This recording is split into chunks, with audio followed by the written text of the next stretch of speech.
तो ये है रोलन, एक मास्टरमाइंड बेरोजगार सिविल इंजीनियर जो अचानक ही एक दिन एक नोबल प्रिंस की बॉडी में रीइंकार्नेट हो जाता है सालों पुराने एक छोटे भद्दे से खतरनाक टाउन में, जो कि अभी थोड़ा सा भी डेवलप नहीं हुआ था। जब एक बूढ़ा आदमी एक इंपॉर्टेंट डिस्कशन के लिए प्रिंस को बुलाने के लिए आ रहा होता है तो उसे रास्ते में एक मेड दिखती है जो अभी अभी प्रिंस के कमरे से बाहर निकली थी और उसके पूछने पर कहती है कि प्रिंस तो अभी सो रहे हैं, लेकिन असल में इसने प्रिंस के ड्रिंक में पॉइजन मिलाकर उसे मार दिया था। वो बूढ़ा आदमी जब प्रिंस को उठाने के लिए अंदर पहुंचा तो उसे लगता है कि शायद प्रिंस बैठे बैठे ही सो गए, लेकिन वो प्रिंस तो ऑलरेडी मर चुका था। पर तभी एकदम से उसकी आंखें खुलती हैं क्योंकि इसी पल रोलन उसकी बॉडी में रीइंकार्नेट हो गया होता है। आसपास का माहौल देखकर शुरुआत में तो उसे कुछ भी समझ नहीं आता कि आखिर यहाँ पर चल क्या रहा है। उसने खुद को याद करने की कोशिश की पर अभी उसे कुछ समझ नहीं आ रहा था। तभी बूढ़ा आदमी प्रिंस को उठाते हुए कहता है कि हमें चलना होगा, बाहर लोग उस विच को मारने के लिए आपके ऑर्डर का वेट कर रहे हैं। रोलन को बाहर से जोर जोर से हंसने की आवाजें आ रही होती है क्योंकि यहाँ पर टाउन के सारे लोग एक विच को मारते हुए उसे सूली पर लटकाने की तैयारी कर रहे थे और कुछ वीआईपी नोबल्स बैठ के इस नजारे का मजा ले रहे होते हैं कि जैसे वो लोग कोई बहुत अच्छा काम कर रहे हो। अपने दिमाग पर जोर डालने पर रोलन को इस प्रिंस की सारी मेमोरीज याद आ जाती हैं और वो मामला समझ गया था कि अब वो एक ऐसे प्रिंस की बॉडी में है जो ऑलरेडी मर चुका है। वो अब उठकर आसपास चल के देख ही रहा था कि तभी उसे एक वाइन का गिलास दिखता है जो देख वो समझ गया कि प्रिंस का एक मर्डर हुआ है। उस बूढ़े आदमी के साथ जब रोलन बाहर निकलता है तो बुरी तरह हैरान था क्योंकि अब वो बिल्कुल ही एक अलग ही दुनिया में एक अनजान से शहर में आ चुका है जहाँ पर लोग एक विच को सूली पर लटकाने के लिए खुश हो रहे होते हैं। यही नीचे भीड़ में वो मेड भी प्रिंस को देखकर बहुत हैरान थी क्योंकि उसने तो उसे जान से मारने के लिए बहुत ही खतरनाक पॉइजन दिया था। रोलन तभी उस विच की तरफ देखता है जो कि अभी बहुत यंग थी पर अब भी उसे कुछ समझ नहीं आ रहा होता कि आखिर हर कोई इसे मारना क्यों चाहता है। उसे सूली पर लटकाने के लिए सब लोग बस प्रिंस के ऑर्डर का ही वेट कर रहे होते हैं पर बिना हालातों के बारे में जाने वो आखिर कैसे किसी को मार सकता है। इसलिए सभी के सामने एक नॉर्मल प्रिंस की तरह एक्ट करते हुए वो कहता है कि मैं अपना फैसला कल सुनाऊंगा। इस पर रॉयल नाइट कहता है कि आप ऐसा कैसे कर सकते हो, एक विच के पकड़े जाने के बाद हमारा काम है उसे जल्द से जल्द मारना, इससे पहले कि और भी विचेस उसे बचाने के लिए यहाँ पर आ जाएं। रोलन कहता है तो फिर इसमें दिक्कत क्या है, और विचेस भी आ जाएं तो अच्छा ही है, हम उन सबको एक बार में ही पकड़ लेंगे। रोलन अपना डिसीजन सुना के चुपचाप वापस चला जाता है। इसके कुछ देर बाद दिखाया जाता है कि रोलन अपने गार्ड्स के साथ बैठा प्रिंस के मैंशन जा रहा होता है जहाँ उसके सामने वही लेडी बैठी थी जिसने प्रिंस को जहर देकर मार दिया था और फिलहाल रोलन इसके बारे में कुछ नहीं जानता। रोलन प्रिंस के कमरे में आने के बाद आसपास की चीजों को देखकर ऑब्जर्व करता है और थोड़ी देर में उसे समझ आ गया कि उसके साथ कुछ बहुत अच्छा नहीं हुआ है। वो एक ऐसे बर्बाद पड़े टाउन में है जिसके आसपास के राज्य बिल्कुल भी इज्जत नहीं करते हैं, एक बिल्कुल ही पिछड़ा राज्य जो कि सालों से कभी डेवलप ही नहीं हुआ। इसलिए रोलन सोच रहा होता है कि आखिर मैं यहाँ पर हूँ ही क्यों। पर जब वो शीशे में अपना चेहरा देखता है तो उसे सुकून मिलता है कि चलो कम से कम ये बंदा हैंडसम तो है। वो फैसला करता है कि वो सबसे पहले यहाँ के हालातों को जानने की कोशिश करेगा कि आखिर यहाँ पर चल क्या रहा है। अगले सीन में जब वो लंच पे बैठा होता है तो तभी वही बूढ़ा आदमी जो कि फाइनेंशियल एडवाइजर है वो डायरेक्ट रोलन से आगे पूछता है कि आखिर आपने आज एग्जीक्यूशन को डिले क्यों किया। जिस पर रोलन डायरेक्ट अपना मेन सवाल कर देता है कि आखिर ये सब करना क्यों है, विचेस को आखिर लोग मारना क्यों चाहते हैं। तो बताता है कि काफी सालों पहले लोगों ने बहुत सारी खतरनाक विचेस को वेस्टर्न फॉरेस्ट में देखा था जहाँ उन्हें एक छोटे से स्टोन के तौर पर बहुत ही अजीब सिंबल मिला जो कि असल में विचेस कॉर्पोरेटिव एसोसिएशन का सिंबल है। तो रोलन पूछता है मतलब आखिर है क्या चीज। तो वो बताता है कि दरअसल सालों से विचेस हमेशा अकेले ही रहा करते थे, लेकिन इनकी विच एसोसिएशन सभी के सभी विचेस को सिर्फ एक मिशन के लिए एक साथ लाना चाहती है, एक सीक्रेट होली माउंटेन खोजने का मिशन। उनके मुताबिक एक वही ऐसी जगह है जहाँ वो लोग सुकून और शांति से रह सकते हैं और इसलिए विच एसोसिएशन वाले हर जगह से विचेस को ढूंढकर एक साथ ला रहे हैं। रोलान पूछता है कि मतलब आप लोग इस बात से डरते हो कि अगर उन्हें पता चल गया कि हमने एक विच को पकड़ा है तो वो लोग उसे बचाने के लिए हमारे पूरे टाउन को बर्बाद कर देंगे। तो वो कहता है कि हाँ यही बात है, इसलिए हमें जल्द से जल्द उसे खत्म करना होगा क्योंकि विचेस के पास ऐसी डिमोनिक पावर्स होती हैं जिसका हमें अंदाजा भी नहीं। तो रोलान पूछता है मतलब पावर से तुम्हारा क्या मतलब है। तो एडवाइजर बताता है कि असल में कुछ दिनों पहले नॉर्थ की तरफ हमारा एक माइंड कोलैप्स कर गया और वहीं पर इसने एक आदमी को जिंदा जलाकर मार दिया था। तो रोलन कहता है ठीक है फिर अगर ऐसी बात है तो मैं खुद उससे मिलना चाहूंगा। जो सुन एडवाइजर बहुत ही हैरान होता है। साथ ही रोलन को यही पता लगता है कि विचेस को आग से कुछ नहीं होता, यही वजह है कि उनके पास उसे सूली पर चढ़ा के मारने के अलावा और कोई रास्ता नहीं। लेकिन यार इतना सब कुछ जानने के बाद भी रोलन को इसे पूरी तरह से यकीन नहीं था, इसलिए वो खुद अपने रॉयल गार्ड और रॉयल एडवाइजर के साथ उससे मिलने के लिए जा रहा होता है जहाँ गार्ड उसे मना तो करता है कि हम सब मारे जा सकते हैं, आपको करने की जरूरत नहीं है, पर सीधी सी बात है कि जब तक तुम बुराई से लड़ोगे नहीं तो उसे जीतोगे कैसे। हालांकि वो लोग ये सुनने के बाद भी जाना नहीं चाहते थे, पर भला अपने प्रिंस को अकेला कैसे छोड़ सकते हैं। रोलन जैसे ही केज के पास पहुंचा तो विच को अपने सामने देखकर बहुत हैरान होता है क्योंकि उसके सामने तो एक बेहद ही खूबसूरत लेडी खड़ी थी और तो और उसकी एक गहरी नीली आंखें उसके मासूमियत को दर्शा रही थी। रोलन के पूछने पर वो अपना नाम आना बताती है तो वो पूछता है कि आखिर उस माइन में हुआ क्या था, मुझे सब सच बताओ। जिस पर आना बताती है कि जब माइन को लैप्स हुई तो मेरे फादर कुछ लकड़ियों के ढेर के नीचे फंस गए, पर इससे पहले कि मैं उन्हें बाहर निकालने के लिए पहुंच पाती एक दूसरे माइनर ने मौका देखकर मेरे फादर के पैसे चुराने की कोशिश की जो सब उन्होंने जिंदगी भर पूरी मेहनत करके कमाया था। बुरी तरह फंसे होने के बावजूद भी उन्होंने अपनी पूरी कोशिश की अपने मेहनत के पैसे को बचाने की। जब मैं वहां पहुंची तो वो मेरे फादर को जान से मारने ही वाला था, बस इसलिए मैंने बिना सोचे समझे उसे वहीं जलाकर राख कर दिया। रोलन पूछता है कि आखिर तुम पकड़ी कैसे गई। जिस पर एडवाइजर बताता है कि इसे पकड़वाने वाला इसका फादर ही था क्योंकि जो कोई भी एक विच को पकड़वाने में हेल्प करता है उसे रिवॉर्ड के तौर पर 25 गोल्ड कॉइंस मिलते हैं जो इसके फादर के लिए बची हुई जिंदगी बिताने के लिए काफी थे। रोलन को ये सुन के के बुरा तो लगता है, पर अभी उसके मन में एक सवाल था कि आखिर उस माइनर को आना ने कैसे मारा जो फिजिकली इतना स्ट्रॉन्ग था। जिस पर वो कहती कि आप जानते नहीं विचिस की डिमोनिक पावर्स के बारे में। पर क्योंकि यार रोलन को ये पावर्स और ये मैजिक वगैरह बस एक फैंटेसी लगती थी, इसलिए वो एना की डिमोनिक पावर देखना चाहता था। जो सुन सबके ही होश उड़ जाते हैं, क्योंकि एक विच अगर चाहे तो उन सबको वहीं पर चलाकर राख कर सकती है। आना खुद भी इस बात से बहुत हैरान थी कि इसे मरने का तो कोई डर ही नहीं है। रोलन कहता है कि देखो, अगर तुम सच में कोई डीमन हो तो तुम्हें सबसे पहले अपने फादर को ही मारना चाहिए था, पर उल्टा तुम्हारे फादर ने तुम्हें यहाँ फंसा दिया। जो सुन वो खुद भी रोने लगती है। रॉयल गार्ड उसे रोकने की कोशिश तो करता है, पर फिर भी रोलन उसके गले पे लगा हुआ कॉलर ही खींच देता है, क्योंकि अब तक ये कॉलर ही था जिसने उसकी पावर्स को रोक रखा था। और बस ये हटाते ही रोलन को अपनी आंखों के सामने एक ऐसी डिमोनिक पावर देखने को मिलती है जो उसने कभी इमेजिन तक नहीं किया था। आग की लपटें केज से बाहर आ गई होती हैं, जो देख वो लोग उसे पकड़ते हुए चलने को कह रहे होते हैं, पर रोलन मना करता है कि नहीं, रुक जाओ। आग की लपटें केज के अंदर ही उसे कंट्रोल में है। आना आगे बढ़ते हुए कहती है कि तो आखिर आपने देख ही लिया इसे क्यों कहते हैं डिमोनिक पावर। उसके पूरे शरीर के कपड़े जल गए होते हैं और बड़े आराम से आग की लपटों को रोकते हुए कहती है कि अब तो आपने मेरी पावर्स देख ली ना, अब चाहो तो आप मुझे सुकून से मार सकते हो। तो रोलन अपना कोट उतार के उसे पहना देता है और कहता है कि नहीं, किसने कहा तुम मर रही हो, बल्कि मैं तो चाहता हूँ कि तुम मेरे लिए काम करो।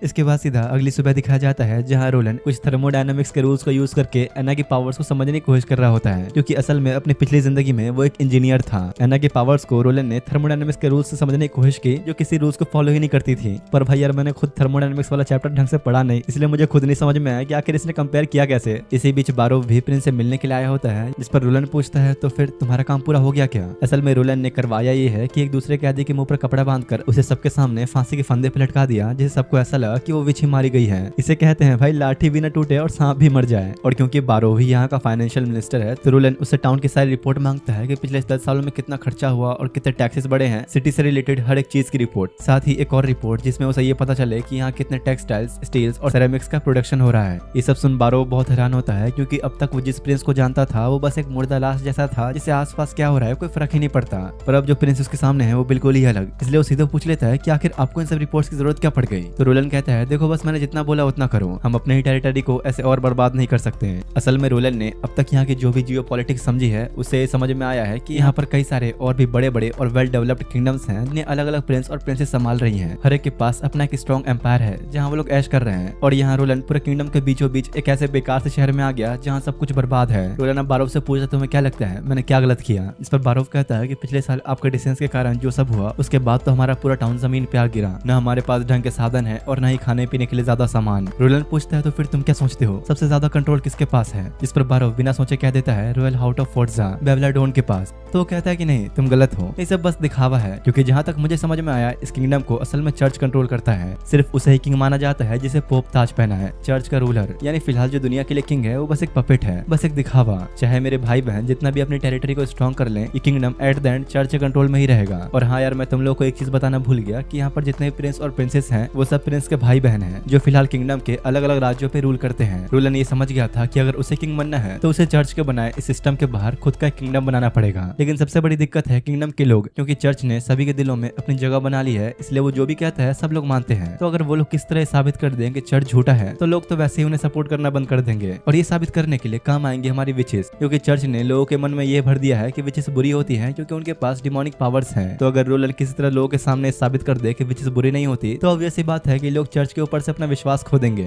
ये सब जानने के बाद बारब को समझ आता है कि प्रिंस ने एना को क्यों बचाया। रोलन कहता है कि देखो, अगर हम जीत गए तो आगे चल के तुम मेरे राइट हैंड ही बन सकते हो, इसलिए अब से तुम मेरे किसी भी डिसीजन पे सवाल मत उठाना। प्रिंस से बात करने के बाद जब बारो बाहर आया तो रॉयल गार्ड पूछता है कि आखिर क्या हुआ, प्रिंस ने क्या कहा, वो विच को भी रखने वाले हैं क्या। पर बारो कोई जवाब नहीं देता। वहीं दूसरी तरफ एना को दिखाया जाता है जो गार्डन में अकेले चुपचाप बैठी हुई थी, क्योंकि बारोव ने उससे कॉन्ट्रैक्ट साइन करवाया है जिसके अकॉर्डिंग उसे अपने काम के अनुसार पर मंथ एक गोल्ड कॉइन मिलेगा। जो सुन एना भी ऑब्वियसली बहुत हैरान थी, क्योंकि इतना पैसा उसका फादर साल भर में भी नहीं कमा पाता। एना को समझ नहीं आता कि आखिर मुझ जैसे डीमन विच से प्रिंस चाहता क्या है। तभी प्रिंस एना के पास आते हुए कहता है कि मुझे माफ कर दो, इतना सब कुछ होने के बाद कम से कम तुम्हें थोड़ा आराम मिलना चाहिए था, पर मैंने तुम्हें यहाँ बुला लिया। इस पर एना पूछती है कि मुझे अभी तक तो ये समझ नहीं आया कि आपने मुझे बचाया क्यों। रोलन कहता है चलो टहलते हुए बात करते हैं, लेकिन एना कहते हैं कि नहीं, ऐसा कैसे हो सकता है, मैंने एक इंसान को जान से मारा, मुझे सजा मिलनी चाहिए और आप मुझे यहाँ बचा रहे हैं। देखो, तुमने जो भी किया बस अपने डिफेंस में किया, इतना परेशान होने की जरूरत नहीं। लेकिन क्योंकि लोग हमेशा से विचेस को बुरी नजरों से ही देखते आए हैं, इसलिए वो सोच रही होती है कि मैं माफी के काबिल नहीं हूँ। जो सुन रोलन बड़े शांति से एक फ्लावर तोड़ के उसे दे देता है। हालांकि ये फ्लावर काफी खूबसूरत था, लेकिन तभी वो कहता है कि इसमें पॉइजन है। जो सुनते ही एना डर से छोड़ देती है।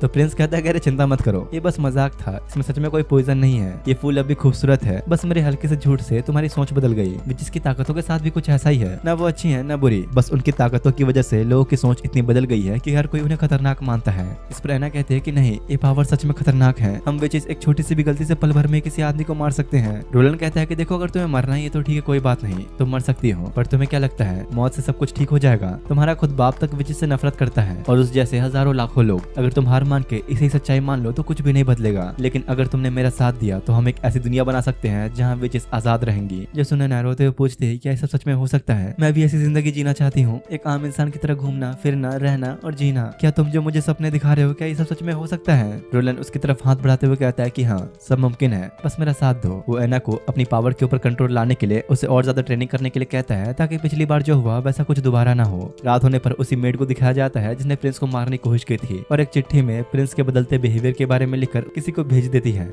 अगले दिन जब रोलन सारी रिपोर्ट चेक करता है तो उसे समझ आ गया कि उनका ये टाउन एक माइनिंग टाउन है जो कि किंगडम के बिल्कुल बॉर्डर पे पड़ता है, पर नोबल्स के लगातार करते आ रहे करप्शन के कारण जिस टाउन को भी सबसे ज्यादा विकसित होना चाहिए था वो बर्बाद हो चुका है। सबसे बड़ी प्रॉब्लम तो ये है कि यहाँ खेती नहीं होती। रोलन बारोव से पूछता है तो आखिर खाना कहाँ से मिलता है हमें? तो बारोव बताता है कि असल में जो भी हमारे यहाँ और प्रोड्यूस होता है उसे हम लॉन्ग सॉन्ग फोर्ट्रेस के साथ फूड के लिए व्यापार करते हैं। एक तरह से हमारी बॉर्डर सिटी को वो अपनी प्रॉपर्टी की तरह ट्रीट करते हैं। हमसे अपना सारा जरूरत का सामान लेके वो बस हमें इतना खाना दे देते हैं ताकि बस यहाँ के वर्कर्स कम से कम जिंदा रह सकें। असल में पहले जो इस टाउन का रूलर था बोरिस, वो बिना सोचे समझे हमेशा उनकी बात माना करता था। वो बस थोड़े से फूड के लिए टाउन का सारा और उन्हें दे दिया करता था। जो सुन रोलन को भी प्रिंस की मेमोरी से बोरिस के बारे में पता लगता है और बारोव से कहता है कि हाँ तुम सही हो, इसलिए मैंने आज तक कभी उस पर ट्रस्ट नहीं किया। मैं जानता था कि उसकी पोजीशन छीनने के बाद मैं उसका एक डायरेक्टली दुश्मन ही बन गया। असल में यार बोरिस और बाकी नोबल्स के रिलेशन लॉन्ग सोलॉन्ग फोर्ट्रेस के प्रिंस से काफी अच्छे बन गए थे। उन्हें टाउन के प्रोडक्शन और यहाँ के लोगों की कोई चिंता ही नहीं थी, इसलिए वो लोग हमेशा से इतना ही फूड भेजते थे जितना वर्कर्स खा के जिंदा रह सके। तो रोलन कहता है ठीक है, आज से हमारे लॉन्ग सोलॉन्ग फोर्ट्रेस के साथ सारे ट्रेड्स बंद होंगे, हम अपना सारा और अच्छे दामों पर वेलोसिटी को बेचेंगे और उनसे ही हमेशा फूड खरीदेंगे। तो बारोव थोड़ा परेशान होते हुए कहता है कि नहीं, वेलोसिटी आकर इतना सारा और लेकर करेगा क्या, वो खरीदेंगे ही नहीं। तो वो कहता है ठीक है, अगर हम दाम आधा कर दे तो इतना प्रॉफिट देखकर तो कोई भी मना नहीं करेगा। लेकिन बारोव को डर था कि ये कोई फ्यूचर प्रूफ प्लान नहीं है, ऐसे तो हमारा स्टॉक बहुत जल्द खत्म हो जाएगा। लेकिन भाई रोलन का प्लान लॉन्ग टर्म को देखते हुए ही था। वो इस टाउन के बिजनेस को तभी एक्सपेंड करेगा जब वो लोग ट्रेड करके अच्छे खासे रिसोर्सेज बिल्ड कर लेंगे। रिसोर्सेज बिल्ड करने से उसका मतलब है कई सारी बोट्स बनाना, क्योंकि उनकी ये बॉर्डर सिटी बिल्कुल नदी के किनारे पर है, एक बड़ी लंबी नदी जो पूरे किंगडम से होते हुए गुजरती है। अगर उन लोगों ने किस तरह कुछ अच्छी शिप्स बना ली तो वो लोग पूरे किंगडम में ही ट्रेड कर सकते हैं, यानी कि पैसा ही पैसा। बारोव कहता है लेकिन अभी एक बड़ी दिक्कत है, अगर हमने लॉन्ग सॉन्ग फोर्ट्रेस के साथ सारे रिलेशंस तोड़ दिए तो वो सर्दियों में हमारे लोगों को शेल्टर नहीं देंगे। तो प्रिंस पूछता है भला क्यों, सर्दियों में ऐसा क्या है जो हमारे लोगों को उनके किले की जरूरत पड़ती है? तो बारोव बताता है कि दरअसल सर्दियों में ही असली खतरा आता है। ड्रैगन स्पाई माउंटेन से मानो कि एक नर्क का दरवाजा खुलता है और वहां से कई सारे मॉन्स्टर्स बाहर निकल आते हैं। सर्दियों में उन मॉन्स्टर्स का ऐसा डिमोनिक रूप देखने को मिलता है कि वो सब कुछ बर्बाद कर देते हैं। वो लोग एक साथ ग्रुप में अटैक करते हैं और क्योंकि हमारी सिटी के पास बड़ी बड़ी दीवारें नहीं है तो लोगों को लॉन्ग सॉन्ग के किलों में जाकर छुपना पड़ता है। जो सुन रोलन को समझ में आ गया कि जब तक वो इन मॉन्स्टर्स का सोल्यूशन नहीं ढूंढ लेता तब तक वो यहाँ कुछ बिल्ड नहीं कर सकता, और इसलिए अब वो कुछ कैप्टन्स और एक हंटर को बुलाता है जो कि अब तक उस मॉन्स्टर से लड़ चुके हैं। एक तो बेचारा प्रिंस को अपने सामने देख के इतना डर गया था कुछ बोल ही नहीं पा रहा होता। तब दूसरा कैप्टन आगे आते हुए बताता है कि दरअसल ऑटम सीजन के एंड होने पर हम पूरे फॉरेस्ट में घूम के आसपास के जंगलों को मॉनिटर करते हैं। जैसे ही हमें कोई बीस्ट के आने का साइन मिलता है हम एक सिग्नल फायर चलाते हैं, जिसे देख रूबीवुड रिवर के जरिए सब लोग लॉन्ग सॉन्ग किले की तरफ निकल जाते हैं। तो रोलन पूछता है कि रिवर की दूसरी तरफ भी अटैक होता है क्या? तो वो कहता है कि नहीं, ये नदी गहरी होने के साथ साथ इसका बहाव बहुत तेज भी है, इसलिए आज तक किसी बीस्ट ने इसे क्रॉस करने की हिम्मत तक नहीं की। रोलन पूछता है कि इनके अपीयर होने के बाद इन मॉन्स्टर्स को शांत होने में कितना टाइम लगता है? तो वो कहता है कि ज्यादा नहीं, बस 2-3 महीने, जब तक आसमान साफ नहीं होता और सारी बर्फ हट नहीं जाती। पर पिछली बार ये टोटल 4 महीने तक चला था, जिसकी वजह से कई सारे लोग तो भूख से ही मर गए, क्योंकि हमें फूड हमारे प्रोड्यूस किए गए और के हिसाब से मिलता है। 2-3 महीने तक तो हम बचे कुछ रिसोर्सेज से काम चला लेते हैं, लेकिन चौथा महीना आते आते हमारा सारा और खत्म हो जाता है और वापस सिटी जाके हम माइनिंग तो कर नहीं सकते, तो हमें फूड मिलता ही नहीं। जो सुन रोलन को अब ये क्लियर था कि लॉन्ग सॉन्ग फोर्ट्रेस उनका कभी भी लॉन्ग टर्म ऑप्शन बन ही नहीं सकता। प्रिंस के पूछने पर हंटर आगे आके बताता है कि मैंने 2 बीस्ट मारे हैं, एक म्यूटेंट बी और एक म्यूटेंट वुल्फ। ये असल में होते तो बस एनिमल्स ही हैं, लेकिन ये हाइब्रिड एनिमल्स हैं। म्यूटेंट होने के बाद इनके अंदर की पावर 10 गुना बढ़ जाती है, जिसके बाद तो एक को भी रोकना बेहद ही मुश्किल है। लेकिन रोलन को लग रहा था कि ये तो बस एनिमल्स है, तो फिर इतना क्यों डरना? इस पर हंटर कहता है कि नहीं, वहाँ हाइब्रिड बीस्ट भी होते हैं जो फ्लाई भी कर सकते हैं और खुद को ट्रांसफॉर्म भी। इनकी सूंघने की शक्ति इतनी ज्यादा होती है कि बस एक पल में ही आपको ढूंढ लेंगे। रोलन पूछता है कि सब तो ठीक है, पर अब तक तुम अपना सर झुकाए क्यों खड़े हो? तो वही कैप्टन कार्टर बताता है कि एक्साइल हेमोजन क्लैन से है। इस पर प्रिंस कहता है कि नहीं, अपना सर उठाओ, जब तक तुम मेरे सिटी में हो तुम सब बराबर हो। जो सुन वो अपना नाम आयरन एक्स बताता है। रोलन अब सबको आने के लिए शुक्रिया कहकर उन्हें 10-10 सिल्वर कॉइन देके वापस भेज देता है। जिसके बाद अब रोलन कार्टर के साथ खुद फॉरेस्ट बॉर्डर पर जाता है जहाँ पर वो लोग सिग्नल फायर जलाते थे। आसपास के एरिया को स्टडी करने के बाद उसे समझ में आता है कि जब भी लोगों को सिग्नल मिलता है वो माउंटेन से सीधा रिवर की तरफ भागते हैं और जो पूरा डिस्टेंस है वो ज्यादा नहीं बस 600 मीटर है। तभी कार्टर कहता है कि माफ कीजिए, मुझे सवाल नहीं करना चाहिए, पर कहीं आप डिमोनिक पीरियड में यही रहने का प्लान तो नहीं बना रहे। तो रोलन कहता है कि हाँ सही समझे। जो सुन कार्टर बिल्कुल ही शांत हो गया क्योंकि सिटी में बस थोड़े से ही गार्ड्स हैं जो उन लोगों को मॉन्स्टर से बचाने के लिए बहुत कम है और तो और कैसल में 2000 लोगों के लिए जगह ही नहीं है। तो रोलन कहता है कि तुम इस चीज की चिंता मत करो, हम यहाँ पर पूरे इतिहास की अब तक सबसे मजबूत दीवार खड़ी करेंगे। अगर तुम लोग भूल गए तो मैं बता दूं कि रोलन पिछली दुनिया में एक इंजीनियर था, इसलिए उसे इतना तो विश्वास है कि अपने मॉडर्न एजुकेशन के साथ वो एक बड़ी मजबूत दीवार खड़ी कर सकता है। दूसरी तरफ बेचारा बारोव ये सोचकर परेशान होता है कि आखिर प्रिंस के अंदर इतना बदलाव आ कैसे गया, क्योंकि पहले जो प्रिंस था वो एक बहुत ही बड़ा फेलियर था। उसे अपने टाउन और लोगों की कोई परवाह ही नहीं थी। रॉयल फैमिली के नाम पर एक बहुत ही बड़ा धब्बा, जिस वजह से उसे खुद के भाई तक नहीं पूछते थे और न ही कोई उसे जरा भी वैल्यू देता। बस कर यार, कितना बेइज्जती करेगा। यहाँ पता लगता है कि बारो प्रिंस के अंडर काम करने के लिए इसलिए मान गया था क्योंकि किंग ने वादा किया था कि वो उसे फाइनेंस मिनिस्टर बना देंगे। पर अब जो प्रिंस उसके सामने है उसे देखकर तो वही परेशान है कि आखिर रोलन को हुआ क्या। एना को बचाने के बाद एक ही रात में वो इतना बदल गया कि उसने टाउन को आगे बढ़ाने के लिए इतनी सारी प्लानिंग भी कर ली। हमें हर चीज दिखाई तो नहीं गई, लेकिन रोलन ने बारो के सामने ऐसी ऐसी स्ट्रेटजीज रखी हैं जो उसने कभी जिंदगी में सुनी भी नहीं थी। पर भले यार रोलन के पास काफी सारी फ्यूचर प्लानिंग है, लेकिन अगर वो ये डिमोनिक पीरियड बिना लॉन्गसोंग फोर्ट्रेस की मदद लिए सर्वाइव नहीं कर पाया तो इन सब चीजों का कोई भी फायदा नहीं। और यही सब सोचकर बारो काफी परेशान हो रहा होता है। सर्दियां आने में बस अभी 3 महीने बचे हैं और इस 3 महीने में ही रोलन 600 मीटर लंबी दीवार खड़ी करना चाहता है, जो कि बेहद ही मुश्किल है। दूसरी तरफ कार्टर खुद सभी वर्कर्स को मैनेज कर रहा होता है, जहां वो लोग लाइमस्टोन और क्ले को एक साथ मिक्स कर रहे थे एना के फायर पावर की हेल्प से। जिसके बाद प्रिंस का ऑर्डर आता है कि ठीक है, अब इसमें जिप्सम मिलाओ और इसे पाउडर में तैयार करो। लेकिन कार्टर को समझ नहीं आ रहा था कि आखिर ये सब क्या है और हम लोग ये क्यों कर रहे हैं। तो वो कहता है चिंता मत करो, ये ऐसा कुछ है जो अब तक के इतिहास में पहली बार होगा। अब उसका जब वो मिस्टीरियस पाउडर रेडी हो जाता है तो एना से कहता है कि आओ अब मैं तुम लोग को एक मैजिक दिखाता हूँ। तो एना पूछती है क्या आपको भी मैजिक आता है क्या। तो रोलन कहता है कि हाँ, लेकिन मेरा मैजिक थोड़ा अलग है और इसका नाम है साइंस। और वो कार्टर को पाउडर में पानी मिक्स करके कुछ पत्थरों के ऊपर डालने के लिए कहता है और कल सुबह तक वो पूरा सॉलिड बन जाएगा। शुरू में तो कार्टर को यकीन नहीं था कि इससे क्या ही हो जाएगा, पर सुबह होते होते वो पाउडर बिल्कुल सॉलिड बन गया होता है। रोलन कार्टर से कहता है कि जरा एक बार से तोड़ने की कोशिश करो।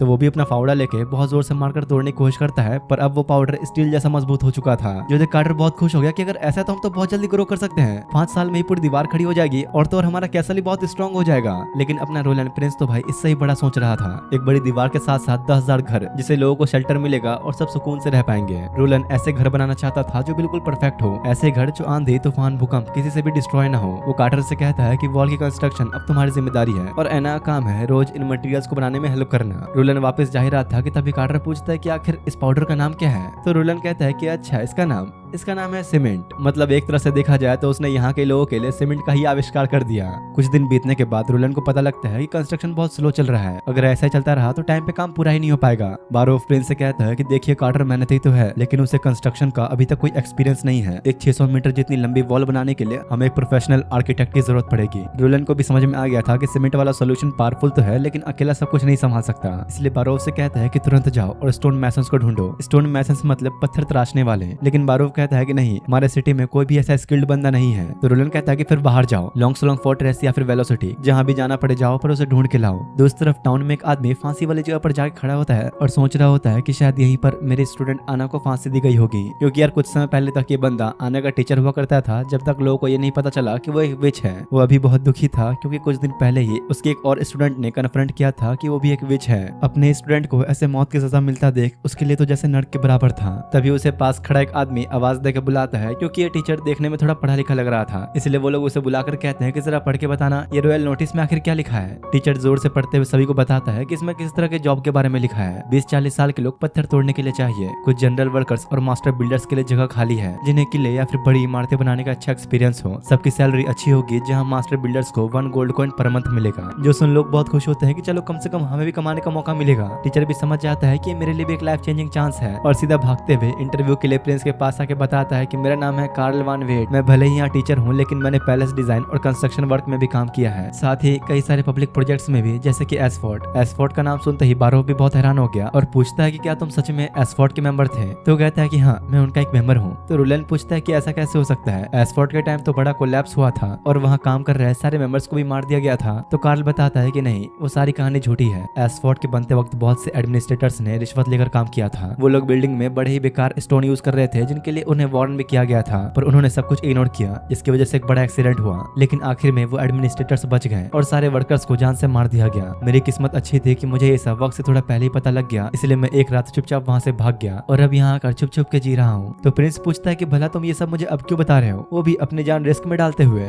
जिस पर कार्ल कहता है कि देखिए उस समय भागना मेरी मजबूरी थी, अगर नहीं भागता तो वहीं मारा जाता, इसलिए मैं चाहता हूँ कि मुझे एक मौका मिले। मैं जिंदगी भर बस एक स्टोन मैसन रहा, मुझे यही करना है। तो रोलन बारोव से पूछता है कि तुम क्या सोचते हो इस बारे में। अगर आप कानून के मुताबिक देखेंगे तो यह भी एक क्रिमिनल है, लेकिन अभी हमारे लिए इसे हायर करना ही बेस्ट ऑप्शन रहेगा। तो प्रिंस कहता है कि ठीक है, अब से तुम्हारे सारे गुनाह माफ, तुम अब से एक मास्टर बिल्डर हो और एडमिनिस्ट्रेटर ऑफिस के मेंबर भी। जो सुन वो बहुत हैरान था क्योंकि उसे तो लग रहा था कि उसने सब बता के अपनी मौत को ही दावत दे दिया। रोलन अब उठकर मैप दिखाते हुए बताता है कि ठीक इस जगह पर हमें वॉल बनानी है। इस पर कार्ल कहता है कि ये तो बहुत ही मुश्किल है, बस 150 लोगों के साथ तो इसमें 3 साल से भी ज्यादा लग जाएगा। तो प्रिंस कहता है कि नहीं, हमें ये किसी भी हाल में डिमोनिक पीरियड से पहले खत्म करना होगा। तो कार्ल प्लान चेंज करता है कि हमें कुछ बदलाव करने होंगे। अगर इसकी हाइट और विड्थ हम चेंज कर दें तो 200 लोगों के साथ 1 महीने में फाउंडेशन तैयार हो जाएगा। बस प्रॉब्लम यह है कि बार बार स्टोन को तोड़ना और लाना बहुत मुश्किल काम है, जिसमें काफी समय लग जाएगा। ठीक है, अगर मैं तुम्हें स्टोन्स टाइम पर दे दूं तो क्या 3 महीने में बन जाएगा। कार्ल कहता है कि हाँ, तब कोई दिक्कत नहीं है। तो अब रोलन उसे अपना बनाया वही सीमेंट दिखाने के लिए ले जाता है, जो कि इस मिडिवल एज में पहली बार किसी ने इन्वेंट किया था। इसलिए कार्ल बहुत हैरान होता है कि आखिर ये चीज है क्या। अगर सही में हम ये यूज कर सकते हैं तो फिर हमें स्टोन वाला प्रोसेस करने की कोई जरूरत ही नहीं है। इससे तो हमारी कंस्ट्रक्शन स्पीड इतनी बढ़ जाएगी कि शायद सब कुछ टाइम पे हो जाए। कार्ल अपना काम शुरू करने के लिए बहुत एक्साइटेड होता है, पर जाने से पहले प्रिंस को एक सीक्रेट बताना चाहता था। लेकिन तभी प्रिंस से मिलने के लिए एना वहाँ पर आती है, जो देख कार्ल क्या तो बिल्कुल फटी की फटी रह गई कि आखिर ये यहाँ पर कैसे, ये तो मर गई थी ना।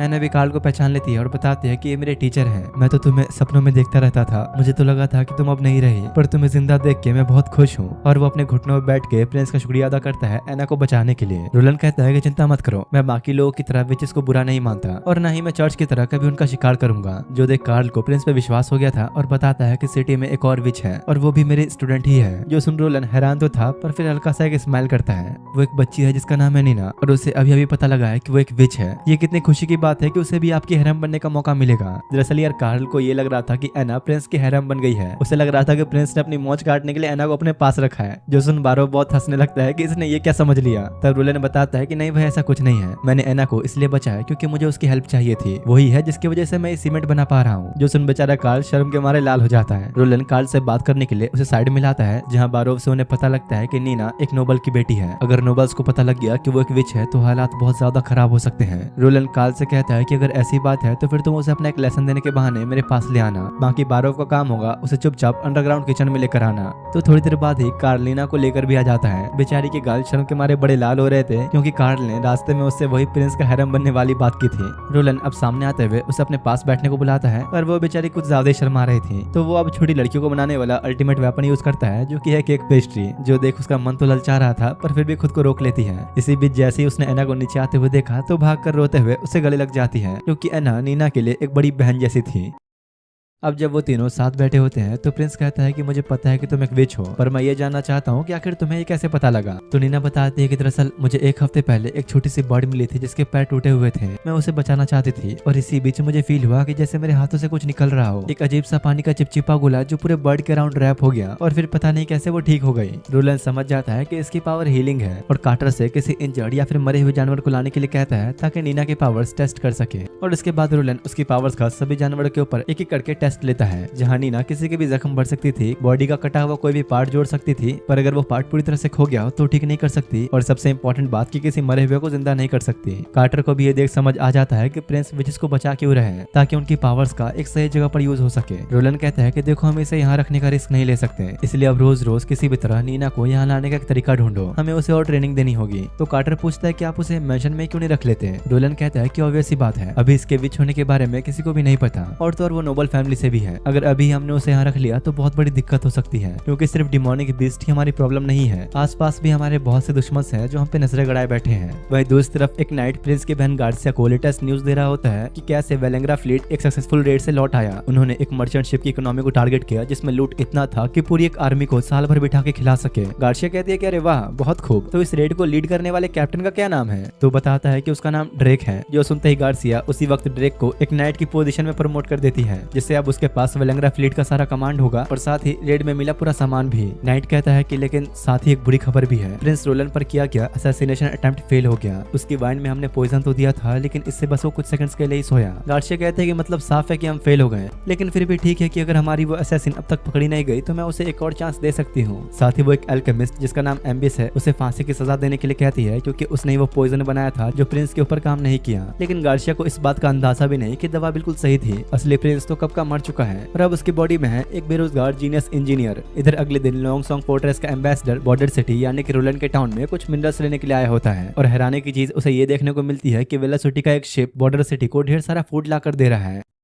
वहीं इधर बारो अपने प्रिंस को सारा अपडेट दे रहा होता है कि सिटी वॉल का कंस्ट्रक्शन बिल्कुल सही चल रहा है और कार्ल ने भी एक गारंटी दी है कि प्रोजेक्ट टाइम पे कंप्लीट हो जाएगा। साथ ही उन्होंने जो फूड वेलोसिटी से खरीदा था वो भी आ चुका है और फिलहाल इतने अच्छे अमाउंट में है कि सर्दियों तक पूरे शहर को पेट भर अच्छे से खिलाया जा सके। बारो थोड़ा टेंशन में कहता है कि ये सब तो ठीक है लेकिन आखिर बजट का क्या, क्योंकि फिलहाल आपको भी ये पता है कि ये कोई लॉन्ग टर्म प्लान नहीं है। अगर सब कुछ ऐसा ही चलता रहा तो कुछ समय में ही हम बैंकरप्ट हो जाएंगे, क्योंकि अभी हमारे कंस्ट्रक्शन को मिला के बाकी सारे बड़े खर्चे शाही तिजोरी से ही यूज हो रहे हैं जो अब बस ज्यादा से ज्यादा साल भर ही चल पाएंगे। लेकिन रोलन को इस चीज की टेंशन नहीं थी क्योंकि उसके मुताबिक अगर एक बार ये वॉल बन के कंप्लीट हो गई तो बॉर्डर सिटी और उन लोगों की पोजीशन अपने आप स्ट्रांग बन जाएगी। बारोव कहता है कि हाँ ये तो ठीक है लेकिन दिक्कत ये है कि ड्यूक रियान इतनी आसानी से नहीं मानेगा। इसी बीच उन्हें एक मैसेंजर आके बताता है कि लॉन्गसॉन्ग फोर्ट्रेस का एम्बेसडर यहाँ पर आया है। तो रोलन तुरंत बारोव से कह के एक शाही ग्रैंड फूड बैंक्वेट तैयार करवाता है जिसमें बड़े ही रॉयल और यूनिक डिशेस बनकर तैयार करे गए थे। दरअसल ये सब कुछ एक फ्लैक्स था एम्बेसडर को दिखाने के लिए कि अब हमारे लिए फूड कोई बहुत बड़ी प्रॉब्लम नहीं है। डाइनिंग रूम में एम्बेसडर के चेहरे की यह हालत देखकर रोलन समझ जाता है कि उसे जरा भी आइडिया नहीं है कि हमें इतना क्वालिटी फूड कहाँ से मिला, क्योंकि अब तक तो उनका लॉन्गसॉन्ग फोर्ट्रेस ही खाना सप्लाई करता था। साथ ही वो प्रिंस के थोड़ा खाने के स्टाइल से भी कंफ्यूज था और पूछता है कि आखिर तुम्हें खा किस चीज से रहे हो। दरअसल यार रोलन चॉपस्टिक से खा रहा था जो कि यहाँ के लोगों ने कभी देखा ही नहीं और एम्बेसडर को चॉपस्टिक्स के बारे में समझाते हुए कहता है कि अब से मैं इनका यूज करना अपने टाउन में कॉमन बना दूंगा, क्योंकि ये चांदी से बहुत ज्यादा सस्ते भी होते हैं और हाइजीनिक भी। साथ ही रोलन मौका देके उसे थोड़ा टोंट मारते हुए कहता है कि अब तो वैसे भी हमारे सिटी में कुछ अच्छा खाना नहीं है तो अब इन्हीं सब बच्चे कुछ ऐसे काम चलाना होगा। जो सुन बेचारा एम्बेसडर भी हैरान होता है कि बचा कुचा खाना ऐसा दिखता है क्या। लेकिन अब इससे पहले कि उसकी और जले रोलन बता देता है कि ये सारा खाना तुम्हारे वेलकम के लिए बनाया गया है जो आज ही बिल्कुल फ्रेश वेलोसिटी से आया है। जो सुन वो भी बहुत हैरान था क्योंकि अब तक के इतिहास में बॉर्डर सिटी ने पहली बार वेलोसिटी के साथ ट्रेड किया। अब खाना पीना खत्म हो जाने के बाद एम्बेसडर अपने मेन बात पर आते हुए प्रिंस से कहता है कि आपने अब तक और समय डिलीवर नहीं किए और इसकी डेडलाइन भी निकल चुकी है। लॉन्गसॉन्ग फोर्ट्रेस ने अपना फूड भी तैयार कर दिया है भेजने के लिए, पर आप लोग की तरफ से अब तक कोई रिस्पॉन्स नहीं आया। तो रोलन उसे थोड़ा बहाने से टालते हुए कहता है कि दरअसल कुछ लैंडस्लाइड्स की वजह से हमारे कुछ माइंस को लैप्स हो गई है, इसलिए हमने प्रोडक्शन कुछ समय के लिए रोक दिया है। अभी फिलहाल हमारे पास बस 2 महीने का ही प्रोडक्शन स्टॉक में है। एम्बेसडर पूछता है तो फिर आप वही 2 महीने का सप्लाई अभी क्यों नहीं दे देते। तो रोलन कहता है कि ऑब्वियस ही बात है, मेरे बस इस 2 महीने के सप्लाई से लॉन्गसॉन्ग मुझे कभी भी इतना फूड नहीं देगा जो मैं अपने लोगों को 2 महीने तक खिला पाऊँ। वैसे भी 2 साल पहले फूड शॉर्टेज की वजह से हमारे यहाँ काफी सारे लोग मर गए थे और मैं ऐसा दोबारा होने नहीं दे सकता। रोलन अपनी आवाज में सख्ती दिखाते हुए कहता है कि अब से लॉन्गसॉन्ग के साथ बॉर्डर सिटी का ट्रेड बंद कर दिया जाएगा, क्योंकि मैं ऑलरेडी अपना सारा बचा कुचा मिनरल वेलोसिटी को बेच चुका हूँ और यहाँ के लोगों के लिए सर्दियाँ सर्वाइव करने तक हमने सारा फूड भी खरीद लिया। और हाँ, मैं साथ ही साथ ये भी बता दूं कि वेलोसिटी के साथ ट्रेड करना हमारे लिए तुमसे ट्रेड करने से ज्यादा बेटर है। ये सब सुनकर एम्बेसडर को ये समझ में आ गया होता है कि किनारे पर वेलोसिटी के शिप्स क्यों खड़े थे, पर वो इस बात को भी अच्छे से जानता था कि वेलोसिटी कभी भी आयरन और जैसे मिनरल्स का ट्रेड नहीं करता, इसलिए शायद प्रिंस को कुछ खास प्राइस नहीं मिला होगा, शायद बस मार्केट वैल्यू का आधा ही मिला हो। मतलब साफ है कि प्रिंस वेलोसिटी के साथ घाटे में सौदा कर रहा है। एम्बेसडर कहता है कि देखो ये बात तुम भी जानते हो कि लॉन्गसॉन्ग फोर्ट्रेस कितना पावरफुल है, पिछले कई पीढ़ियों से हम लोग आपके साथ काम करते आ रहे हैं, तो बॉर्डर सिटी के लिए इतने बड़े वॉल्यूम में मिनरल्स बेचना हमारे साथ ही फायदेमंद होगा। और एक ऑफर देते हुए कहता है कि जहां आप वेलोसिटी को 50% के मार्जिन पे सारा मिनरल्स दे रहे हो, वही चीज हमें 30% के मार्जिन पर दे दो, आपका भी फायदा और हमारा भी फायदा। रोलन कहता है कि हाँ, तुम्हारा सौदा बुरा नहीं है, इससे सभी का फायदा होगा, पर क्या तुम ये गारंटी दे सकते हो कि लॉन्गसॉन्ग फैमिली के 6 के 6 मेंबर्स इस बात पे राजी होंगे। एम्बेसडर कहता है कि हाँ, मैं ये प्रपोजल उनके सामने भी रखूंगा और यही कोशिश करूंगा कि आपको बेस्ट डील मिले। तो रोलन कहता है कि ठीक है, उम्मीद करते हैं खबर अच्छी मिले। पर जाने से पहले उसे एक बात की चिंता हो रही थी कि डिमोनिक पीरियड बस 2 महीने ही दूर है और बॉर्डर सिटी के लोगों के लिए लॉन्गसॉन्ग फोर्ट्रेस में जाने का सफर लंबा और खतरनाक होगा, तो उन्हें थोड़ा जल्दी निकलना चाहिए। तो रोलन मुस्कुराते हुए कहता है कि टेंशन लेने की जरूरत नहीं, अब मैं अपने लोगों को तुम्हारे किले में नहीं भेजूंगा, बल्कि एक पावरफुल वॉल तैयार करूंगा और खुद डिमोनिक बीस्ट से अपने लोगों की रक्षा करूंगा। जिसके बाद एम्बेसडर अपने घोड़े पर सवार वापस चला जाता है, ये कहते हुए कि मैं उम्मीद करता हूँ कि इस डील से सबका भला हो। लेकिन रोलन इस बात को अच्छे से जानता था कि भले ही एम्बेसडर अपने इंटेंशन को कितना भी अच्छा दिखाने की कोशिश कर ले, लेकिन लेकिन लॉन्गसोंग की वो 6 फैमिली कभी भी इस डील के लिए एग्री नहीं करेगी। और यहाँ होता भी कुछ ऐसा ही है। जैसे ही एम्बेसडर लॉन्गसोंग फोर्ट्रेस के रूलर ड्यूक रियान को उनके वॉल वाली बात के बारे में बताता है तो वो सब हंसने लगते हैं कि भाई एक वॉल इन्हें क्या ही बचा लेगी। ड्यूक उन नोबल्स के बीच बैठे बोरिस से पूछता है कि तुम इस वॉल के बारे में भला कितना जानते हो, लेकिन इस मोटे को तो घंटा कुछ नहीं पता था, उसे इन मामलों के बारे में कुछ बताया ही नहीं जाता। तो ड्यूक अपने उसी एम्बेसडर पेट्रोव से पूछता है कि तुम क्या सोचते हो इस बारे में। दरअसल बात ऐसी है कि फिलहाल प्रिंस रोलन चाहते हैं कि ट्रेड करेंसी से हो, न कि हमेशा की तरह थोड़े बहुत फूड से। इस हिसाब से देखा जाए तो 30% कम प्राइस पर भी उनके मिनरल्स लेना हमारे लिए प्रॉफिटेबल ही होगा। लॉन्ग टर्म में हमारा डिमोनिक बीस्ट से फाइट करने का खर्चा भी कम आएगा और तो और खेती बाड़ी के लिए अच्छी खासी जमीन भी मिल जाएगी। साथ ही वो ये भी कहता है कि वैसे तो किंगडम के रूल्स के हिसाब से रोलन बस 5 साल तक ही अपनी गद्दी पर है, तो अगर वो ऐसे ही ग्रोथ करता रहा तो बहुत जल्द बॉर्डर सिटी ऊंचे मुकाम छुएगी। इसलिए उसका मानना है कि प्रिंस की हेल्प करने में हमारा ही फायदा है, हमें कम प्राइस पर ही ट्रेड करना चाहिए। ड्यूक कहता है कि देखो तुम्हारा आइडिया तो अच्छा है, पर तुम अभी एक मर्चेंट की तरह सोच रहे हो, क्योंकि मर्चेंट सिर्फ व्यापार बढ़ाकर अपने प्रॉफिट के बारे में सोचते हैं, पर एक किंग कभी भी इस तरह से नहीं सोचता। हम लोग कभी किसी ऐसे इंसान के साथ डील नहीं कर सकते जिसे हम कंट्रोल ना कर सकें, इसलिए अगर किसी ने हमारे रूल नहीं माने तो सजा तो मिलेगी ही। अगली सुबह इधर अपना प्रिंस रोलन सभी बॉर्डर सिटी के लोगों को इकट्ठा करके उन्हें अपनी स्पीच देते हुए बताता है कि लॉन्गसोंग किले ने माइन कोलैप्स की वजह से हमें फूड भेजने से मना कर दिया और अब हमें इसी तरह छोड़ दिया गया है मरने के लिए, जैसे पहले भी कई बार हो चुका है। साथ ही इस बार का तो ये भी अंदाजा है कि डिमोनिक पीरियड 4 महीने से भी ज्यादा चलेगा और अगर कुछ नहीं बदला तो 2 साल पहले जो हुआ था वही होगा, हमारे अपने लोग भूखे मरेंगे। या फिर ये भी हो सकता है कि इस बार के हालात और बद से बदतर हो जाएं। जो सुन सब लोग काफी उदास हो गए थे। तो प्रिंस कहता है कि चिंता मत करो, मुझे पहले ही इस बात का अंदाजा था, इसलिए मैंने पहले ही तुम सभी लोगों के लिए सर्दी का इंतजाम कर लिया। ढेर सारा ब्रेड, मीट, चीज और बहुत सारी चीजें, हमारे पास फिलहाल सब कुछ है। और मैं अपनी कसम खाई कहता हूँ कि आगे से दोबारा कभी भी ऐसा नहीं होगा, मैं अपने लोगों को कभी भूखा नहीं मरने दूंगा। जो सुन सब लोग प्रिंस का नाम लेते हुए खुशी से उसे चीयर अप करते हैं। लेकिन दिक्कत यह है कि इस वजह से लॉन्गसोंग फोर्ट्रेस हमसे नाराज हो गया है और उन्होंने धमकी दी है कि वो हमें सर्दियों में कोई शेल्टर नहीं देंगे। पर आप लोगों को घबराने की जरूरत नहीं, क्योंकि मैं फिलहाल सिटी के वेस्ट में एक स्ट्रॉन्ग वॉल बनाने की तैयारी कर रहा हूँ जो हमारे डिमोनिक पीरियड में काम आएगा। और मैं इस बात की गारंटी दे सकता हूँ कि वो जो भी डिमोनिक बीस्ट है जिनसे हम लोग इतने सालों से डरते आ रहे हैं, वो मामूली जानवर से कोई बहुत ज्यादा खतरनाक नहीं है। और सिर्फ इसके लिए मैं एक आर्मी तैयार कर रहा हूँ, मलेशिया आर्मी, जिसमें तुम लोग शामिल होगे। जो कोई भी अपने घर को बचाना चाहता है और इस सिटी की रक्षा करना चाहता है वो मलेशिया आर्मी में ज्वाइन हो जाए। हर एक मेंबर को 25 सिल्वर कॉइंस मिलेंगे और अगर कोई बैटल में मारा गया तो उसकी फैमिली को 5 गोल्ड कॉइंस कंपनसेशन के तौर पर। तो अब फैसला तुम लोगों का है, क्या तुम लोग लॉन्गसोंग के उन झुग्गी झोपड़ियों में रहकर भूख से मरना पसंद करोगे या फिर ठंड और मॉन्स्टर्स के डर के बिना यहाँ इज्जत से मरना चाहोगे? अगर सच में तुम लोग अपने परिवार को और अपने दोस्तों को बचाना चाहते हो तो फिर हमारे साथ जुड़ जाओ। अब से तुम लोग की रक्षा करना मेरी जिम्मेदारी है। जो सुन आसपास सभी लोग जोश में आते हुए कहते हैं कि हम लड़ेंगे, हम बचाएंगे अपने शहर को। रात में अब जब वो नीना और आना के साथ बैठा होता है तो कार्टर से पूछता है कि आखिर उस शिपमेंट का क्या हुआ। तो वो कहता है कि हाँ पहुंच तो गया है, लेकिन प्रिंस आपको भला इतना पाउडर, आइस और स्नो क्यों चाहिए? नहीं ज्यादा कुछ नहीं, बस वो मेरे नेक्स्ट एक्सपेरिमेंट के लिए है, तुम लोगों के लिए एक नया मैजिक। कुछ देर बाद जब वो अपने रूम में वापस आया तो उसके सामने एक ग्लास में वाइन पड़ा हुआ था, पर जैसे ही वो पीने जा रहा होता है खिड़की पर एक पत्थर आके लगता है। रोलन चेक करने के लिए आगे बढ़ता ही है कि तभी एक औरत अचानक कहीं से आके उसे गले पे चाकू रख देती है। वो डर के मारे जरा भी हिल नहीं पाता, ये सोचते हुए कि आखिरकार ये असैसिन आज मुझे मार ही देगा। लेकिन तभी वो उसे आगे की तरफ धकेलते हुए कहते हैं कि हम लोग दुश्मन नहीं है, मैंने सही कहा ना। तब रोलन की नजर उसके कपड़ों पर लगे सेक्रेड माउंटेन के सिंबल पर जाती है, जो देख वो समझ गया कि ये वो असैसिन नहीं है, शायद ये विच एसोसिएशन से कोई है। वो कहते हैं कि अरे वाह, देखते ही समझ गए, काफी पढ़े लिखे लगते हो। और अपने चेहरे से कपड़ा हटाते हुए अपना नाम बिबिल बताती है। उसकी खूबसूरती देखकर तो बेचारा रोलन का मुंह खुला खुला ही रह जाता है, मतलब कि ये भी एक विच ही है। तो पूछता है कि अगर तुम्हारा मुझे मारने का इरादा नहीं है तो आखिर तुम यहाँ पर हो क्यों? बिबिल पहले तो का शुक्रिया अदा करती है एना और नीना को बचाने के लिए, क्योंकि जब मुझे पता चला कि तुम लोगों ने एक विच को पकड़ लिया तो मैं उसे बचाने आई थी। पर यहाँ आकर जब मैंने देखा कि तुमने खुद उसकी जान बचाई तो मैं भी बहुत हैरान थी। हालांकि मुझे अब तक ये समझ नहीं आया कि आखिर तुम इतने लकी हो जो विचेस को मॉन्स्टर नहीं मानते, पर फिर भी विच एसोसिएशन की तरफ से मैं तुम्हारा शुक्रिया अदा करती हूँ। बिबिल अब उसके बेड पे बैठते हुए कहते हैं कि आओ जरा बैठ के बात करते हैं। रोलन बेचारा थोड़ा तो डरा हुआ था, पर एक लड़के जब खुद बेड पे बुलाया तो आखिर वो मना कैसे करता। जब उसे यकीन हो जाता है कि चलो मैं सेफ हूँ तो वो पूछता है कि आखिर तुम चाहती क्या हो। तो बिबिल उसकी जुल्फों को सहलाते हुए कहते हैं कि मैंने अब तक जितने भी लोगों को देखा उनकी आंखों में विचेस के लिए डर होता है, पर तुम बहुत अलग हो, तुम्हारी आंखों में हमारे लिए उत्सुकता दिखती है। बिबिल बताती है कि जब से मैं यहाँ आई इस पूरे हफ्ते मैंने तुम्हें बस इनविजिबल होकर ऑब्जर्व किया और लगभग तुम्हारी हर एक चीज देखी, हाँ जो तुम सोच रहे हो वो भी।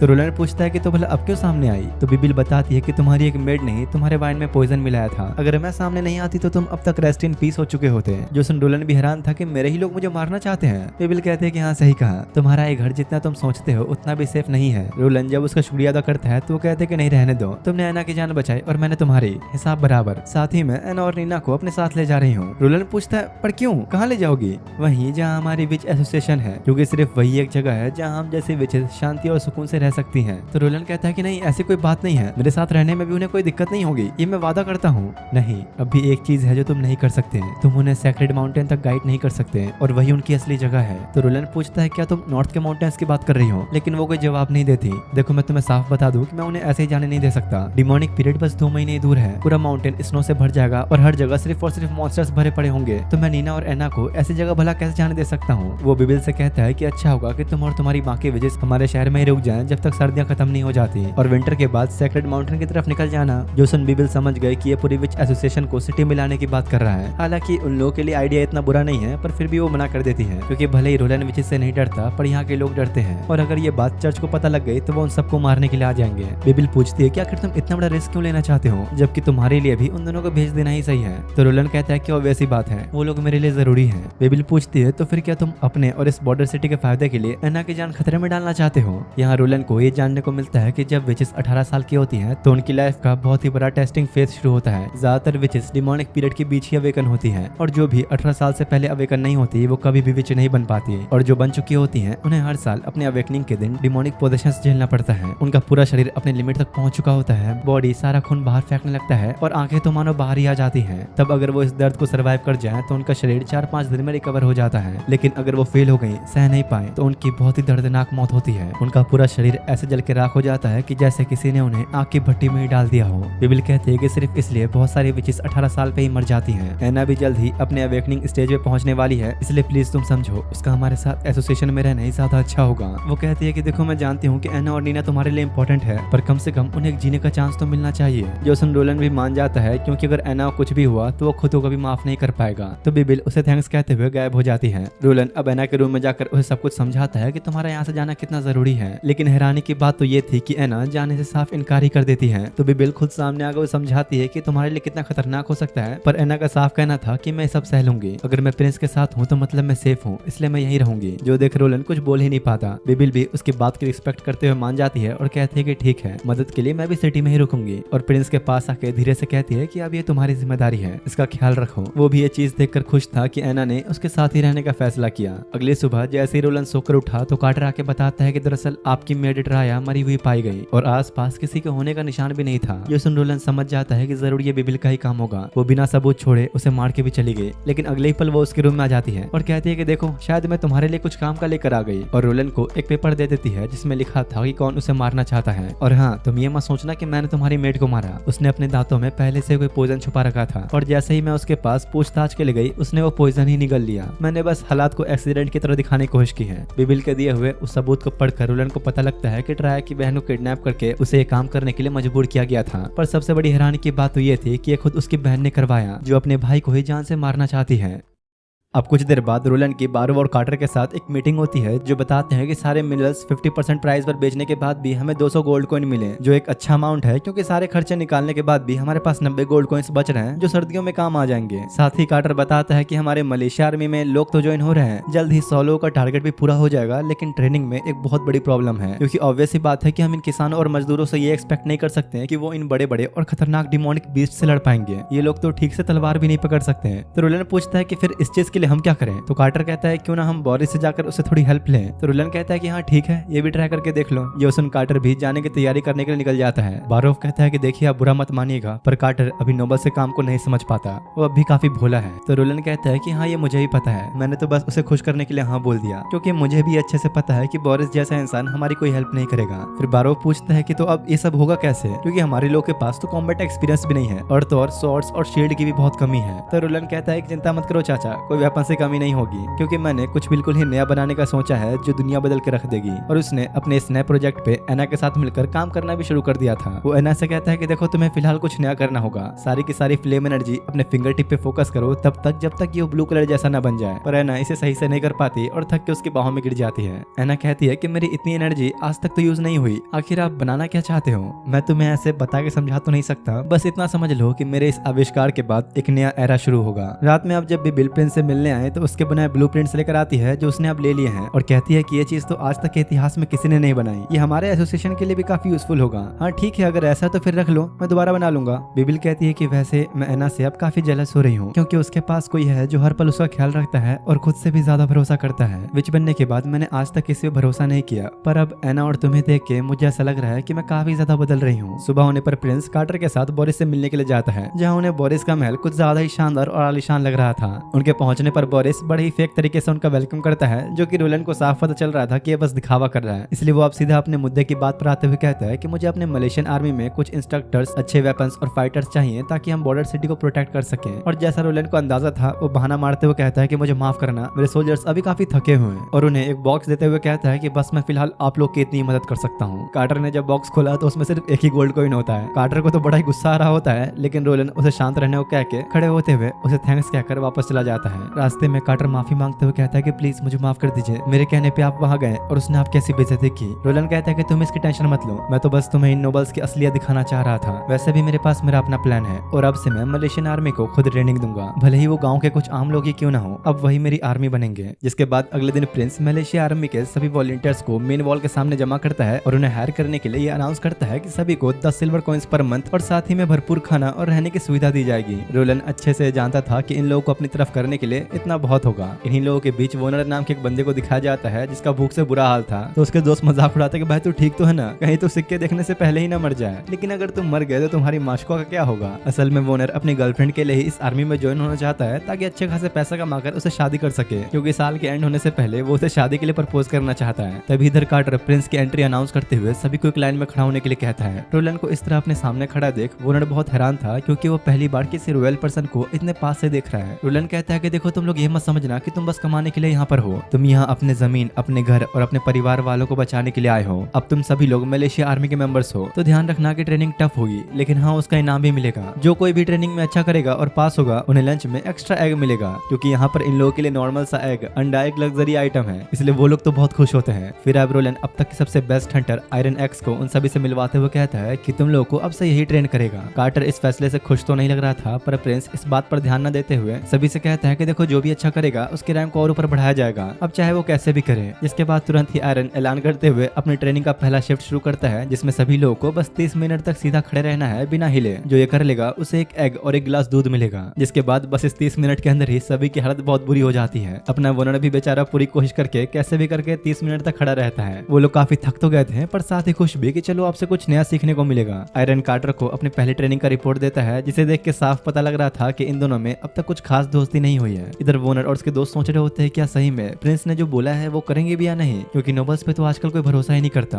तभी कार्टर प्रिंस को रिपोर्ट करने के बाद आके बताता है कि तुम सबने अच्छा किया, तुम सबको एक अंडा मिलेगा। जो सुन वो लोग बहुत खुश होते हैं कि चलो भाई कम से कम मिल तो गया, क्योंकि यार इनमें से कुछ लोगों ने तो 1 साल से अंडा नहीं खाया। कार्टर सेकंड राउंड अनाउंस करते हुए कहता है कि अगर तुम लोग इस बार भी 30 मिनट तक खड़े रहे तो तुम्हें 2 अंडे मिलेंगे, लेकिन ट्विस्ट ये है कि अगर एक भी फेल हुआ तो किसी को भी कुछ नहीं मिलेगा। इसके बाद सेकंड राउंड के दौरान कार्टर प्रिंस से आकर अपने दिल की बात कहते हुए कहता है कि मुझे माफ कीजिएगा, मैंने वैसे तो आज तक आपके फैसले पे कभी उंगली नहीं उठाई, पर ये एक बहुत ही कमजोर ग्रुप है। ऐसे लोग जब अपने सामने उन डिमोनिक बीस्ट को देखेंगे तो भाग खड़े होंगे, और वैसे भी ऐसी ट्रेनिंग से क्या मिलेगा जिसमें ये लोग बस खड़े हैं। क्या सच में आप आयरन एक्स को इनका कैप्टन बनाने वाले हैं? तो रोलन पूछता है कि ठीक है फिर क्या तुम्हारे पास कोई और तरीका है 2 महीने में ही इन्हें एक फाइटर जैसे तैयार करने के लिए? तो कार्टर कहता है कि नहीं, हो ही नहीं सकता, कम से कम 5 साल तो लगेंगे ही। तो रोलन कहता है कि एग्जैक्टली, बस इसलिए मैं इन्हें कोई फाइटर या फिर नाइट नहीं बना रहा, मैं असल में इन्हें राइफल मैन बनाना चाहता हूँ। तुम कुछ समय बाद समझ जाओगे कि मैं क्या कर रहा हूँ। रोलन कार्टर को आगे के इंस्ट्रक्शंस देते हुए कहता है कि अब तुम बस इन सबको फॉलो करो, लेकिन आखिर लड़ाई में इन सब का क्या काम? तो प्रिंस कहता है इसलिए क्योंकि एक पावरफुल आर्मी वही होती है जिसके सोल्जर्स स्मार्ट और एजुकेटेड हो। तुम इस चीज को भी जल्दी समझ जाओगे। कुछ देर बाद वो सभी लोग लंच कर रहे होते हैं, जहाँ उन लोगों को अंडे भी मिले थे। आयरन भी शांति से अपना खाना खा रहा होता है कि तभी कार्टर आके ट्रेनिंग का अगला राउंड अनाउंस करता है, और ये सबको पूरा करना है, भले एक दूसरे को कंधे पे उठा क्यों ना करना पड़े। अगर ढंग से पास कर लिया तो सबको रात में भी एक एग मिलेगा। और आयरन से कहता है कि आज रात अपनी एक आंख खुली रख के सोना। काफी घंटे बीतने के बाद भी वो लोग दौड़ के टाउन के चक्कर लगा ही रहे होते हैं कि तभी वोनर गिर जाता है। जिसके बाद उन लोगों ने ये राउंड भी फिनिश कर लिया होता है, पर उन्हें बाद में पता लगता है कि 3 लोग मिसिंग हैं, जो और कोई नहीं बल्कि वोनर और उसके दोस्त थे। वो दोनों ही उसे साथ लेकर राउंड कंप्लीट करते हैं। सेलिब्रेट करते हुए वो लोग रात में खाना पीना खाकर बैठे ही थे कि तभी कार्टर आके नाइट ट्रेनिंग अनाउंस करता है। आयरन भी हैरान होता है कि एक और ट्रेनिंग, पर क्यों? तो कार्टर कहता है कि इसे बस एक इमरजेंसी ड्रिल समझ लो। तो इस तरफ यहाँ रोलन जब अपने रूम में आया तो बिबिल उसका इंतजार कर रही होती है और कहती है कि माफ करना, मैंने तुम्हारा खाना खा लिया, तुम काफी समय लगा रहे थे आने में और खाना भी ठंडा हो रहा था, तो मैंने ही खा लिया। रोलन कहता है कि यार मैं एक प्रिंस हूँ, कम से कम थोड़ी इज्जत तो कर लिया करो। तो बिबिल अपना सर झुकाते हुए कहते हैं कि इतना ठीक है ना सर जी, पैर भी दबा दूं क्या आपके। रोलन बस मुस्कुरा के ज्यादा ध्यान न देते हुए अपने वही ब्लूप्रिंट्स बनाने में लग जाता है। बिबिल कहते हैं कि मुझे तो अब तक ही समझ नहीं आ रहा कि आखिर तुम इन चीजों पे अपने पैसे ऐसे पानी की तरह क्यों बहा रहे हो। तो रोलन कहता है कि ऑब्वियस सी बात है, ये सब कुछ सिटी के लिए है तो आखिर में हमारा ही फायदा होना है। बिबिल पूछती है कि तो फिर ये पढ़ाई लिखाई का क्या मतलब है, क्या तुम भूल गए कि यहाँ के लोग बस अपने पेट के लिए लड़ रहे हैं। तो कहता है कि हाँ मुझे पता है, और मैं इसी ज्ञान से उन्हें ये एहसास दिलाऊंगा कि किसी मकसद के लिए लड़ना कितना जरूरी होता है। इसके बाद सुबह तक लगातार काम करते हुए रोलन अपना नया ब्लूप्रिंट रेडी कर लेता है। साथ ही बगल में उसका बनाया एक नया सामान भी तैयार होकर रखा था। रोलन उसे साफ करते हुए एक छोटी सी गोली उठाता है और कहता है कि बस यही तो चाहिए, ये चीज इस वर्ल्ड को चेंज करके रख देगी। जिसके बाद वो कार्टर और आयरन को जंगल में मिलाकर उन्हें अब तक के इतिहास का पहला गेम चेंजर वेपन दिखाता है, जो कि है एक राइफल, और समझाता है कि असल में एक लॉन्ग रेंज वेपन है, तुम इसके बस एक शॉट में खड़े खड़े किसी को ही मार सकते हो। तो कार्टर पूछता है कि हमारे तीर कमान जैसा कुछ है क्या। तो प्रिंस कहता है कि नहीं, इसे लोड करने में थोड़ा टाइम लगता है, लेकिन ये तीर कमान से बहुत ज्यादा इफेक्टिव और पावरफुल है। रोलन उन्हें गन पाउडर दिखाता है और गनों को कैसे लोड करना है वो भी समझाता है। वो राइफल को एक स्ट्रेट लाइन में ढंग से पकड़ने के लिए देता है और फायर करवाता है, और गोली सामने रखे आर्मर के आर पार चली जाती है, जो देख उन्हें ये क्लियर हो जाता है कि उस ट्रेनिंग का आखिर क्या मतलब था। कार्टर कहता है कि ये चीज तो बहुत कमाल है, पर आपने अब तक कितने बनाए। तो रोलन कहता है कि नहीं, अभी तो बस 2 ही हैं, हो सकता है कि मैं डिमोनिक पीरियड से पहले 2 और बना पाऊं। जो सुन कार्टर थोड़ा परेशान हो गया कि ये तो बहुत ही कम है। देखो भले ही हमारे पास ये बड़ी क्वांटिटी में नहीं है, पर वेपन्स बस एक टूल होते हैं, असली ताकत तो ट्रस्ट और लॉयल्टी में होती है। एक सच्चा वॉरियर ही वेपन का असली पोटेंशियल समझ सकता है। रोलन उन दोनों को एक एक राइफल देते हुए कहता है कि अब बॉर्डर सिटी का एक हिस्सा तुम्हारे हाथों में है। इस पर दोनों प्रिंस के सामने झुककर इस अपॉर्चुनिटी के लिए शुक्रिया अदा करते हैं और वादा करते हैं कि मरते दम तक हम सिटी की रक्षा करेंगे। इधर दूसरी तरफ भाई ये ड्यूक का चाटुकार बोरिस उसे सब बता रहा होता है कि कैसे बॉर्डर सिटी ने मलेशियन आर्मी में काफी सारे लोगों को भर्ती किया है और एक बड़ी सी वॉल बनाई है डीमन से बचने के लिए। तो ड्यूक कहता है कि अरे बोर मत करो बोरिस, ये सारी चीजें अब मुझे कुछ खास बात नहीं लगती, और नहीं मेरे कोई लॉन्ग सॉन्ग फोर्ट्रेस को इससे कोई फर्क पड़ेगा। अब कुछ दिनों बाद का सीन दिखाया जाता है जहां मलेशिया आर्मी की ट्रेनिंग अब भी चल रही थी। ग्रेहाउंड समझ जाता है कि ट्रेनिंग ऐसे ही फालतू में नहीं हो रही, अगर सब कुछ ऐसा ही चलता रहा तो जल्दी ये लोग एक योद्धा जितने काबिल बन जाएंगे। अगर तुम लोग भूल गए तो मैं बता दूं कि प्रिंस ने जिन कैप्टन्स को अपने पास बुलाया था, ये ग्रेहाउंड उनमें से ही एक है, जिसके उस समय प्रिंस को देख के बहुत फट रही थी। वहीं वो दूसरे कैप्टन ब्रायन से ही मिलता है और उसे कहता है कि यार तुम्हारी शॉट स्किल्स भी तो काफी अच्छी है, तुम तो मलेशियन आर्मी में आराम से ज्वाइन हो सकते हो। मुझे यकीन है कि तुम्हारे टैलेंट से प्रिंस जरूर इंप्रेस होंगे और हो सकता है कि वो तुम्हें एक नाइट भी बना दे। तो ब्रायन पूछता है क्यों ना फिर हम दोनों साथ में ज्वाइन करें, पर उसके साथ यही तो दिक्कत थी, ग्रे को खुद के पोटेंशियल पे ही विश्वास नहीं था। उसे खुद नहीं यकीन था कि वो सच में ऐसा कुछ कर भी सकता है। बिल्कुल एक अंडर कॉन्फिडेंट बंदा जिसे ना खुद पे और ना खुद के टैलेंट पे विश्वास है। वो ब्रायन को मना करते हुए कहता है कि नहीं, मुझे फिलहाल इसकी जरूरत नहीं, मैं फिलहाल एक सिटी गार्ड होकर ही ठीक हूँ, मेरे लिए इतना काफी है। दोनों साथ में थोड़ा घूमते फिरते जंगल के अंदर एक घर टाइप एरिया में पहुंचते हैं जहाँ पर काफी सारे वॉरियर्स थे, लेकिन साथ ही कुछ लोग ऐसे भी थे जिन्हें ब्रायन ने कभी देखा नहीं था। दोनों को देखते ही उनमें से एक बंदा उन्हें पहचान लेता है और कहता है कि मेरे पास तुम लोग के लिए एक अच्छा जॉब ऑफर है, अगर तुम लोग ये एक्सेप्ट कर लेते हो तो तुम्हें एक नाइट बना दिया जाएगा। जो सुन ब्रायन और ग्रे भी हैरान होते हैं, पर साथ ही साथ एक्साइटेड भी कि आखिर ऐसा क्या काम है।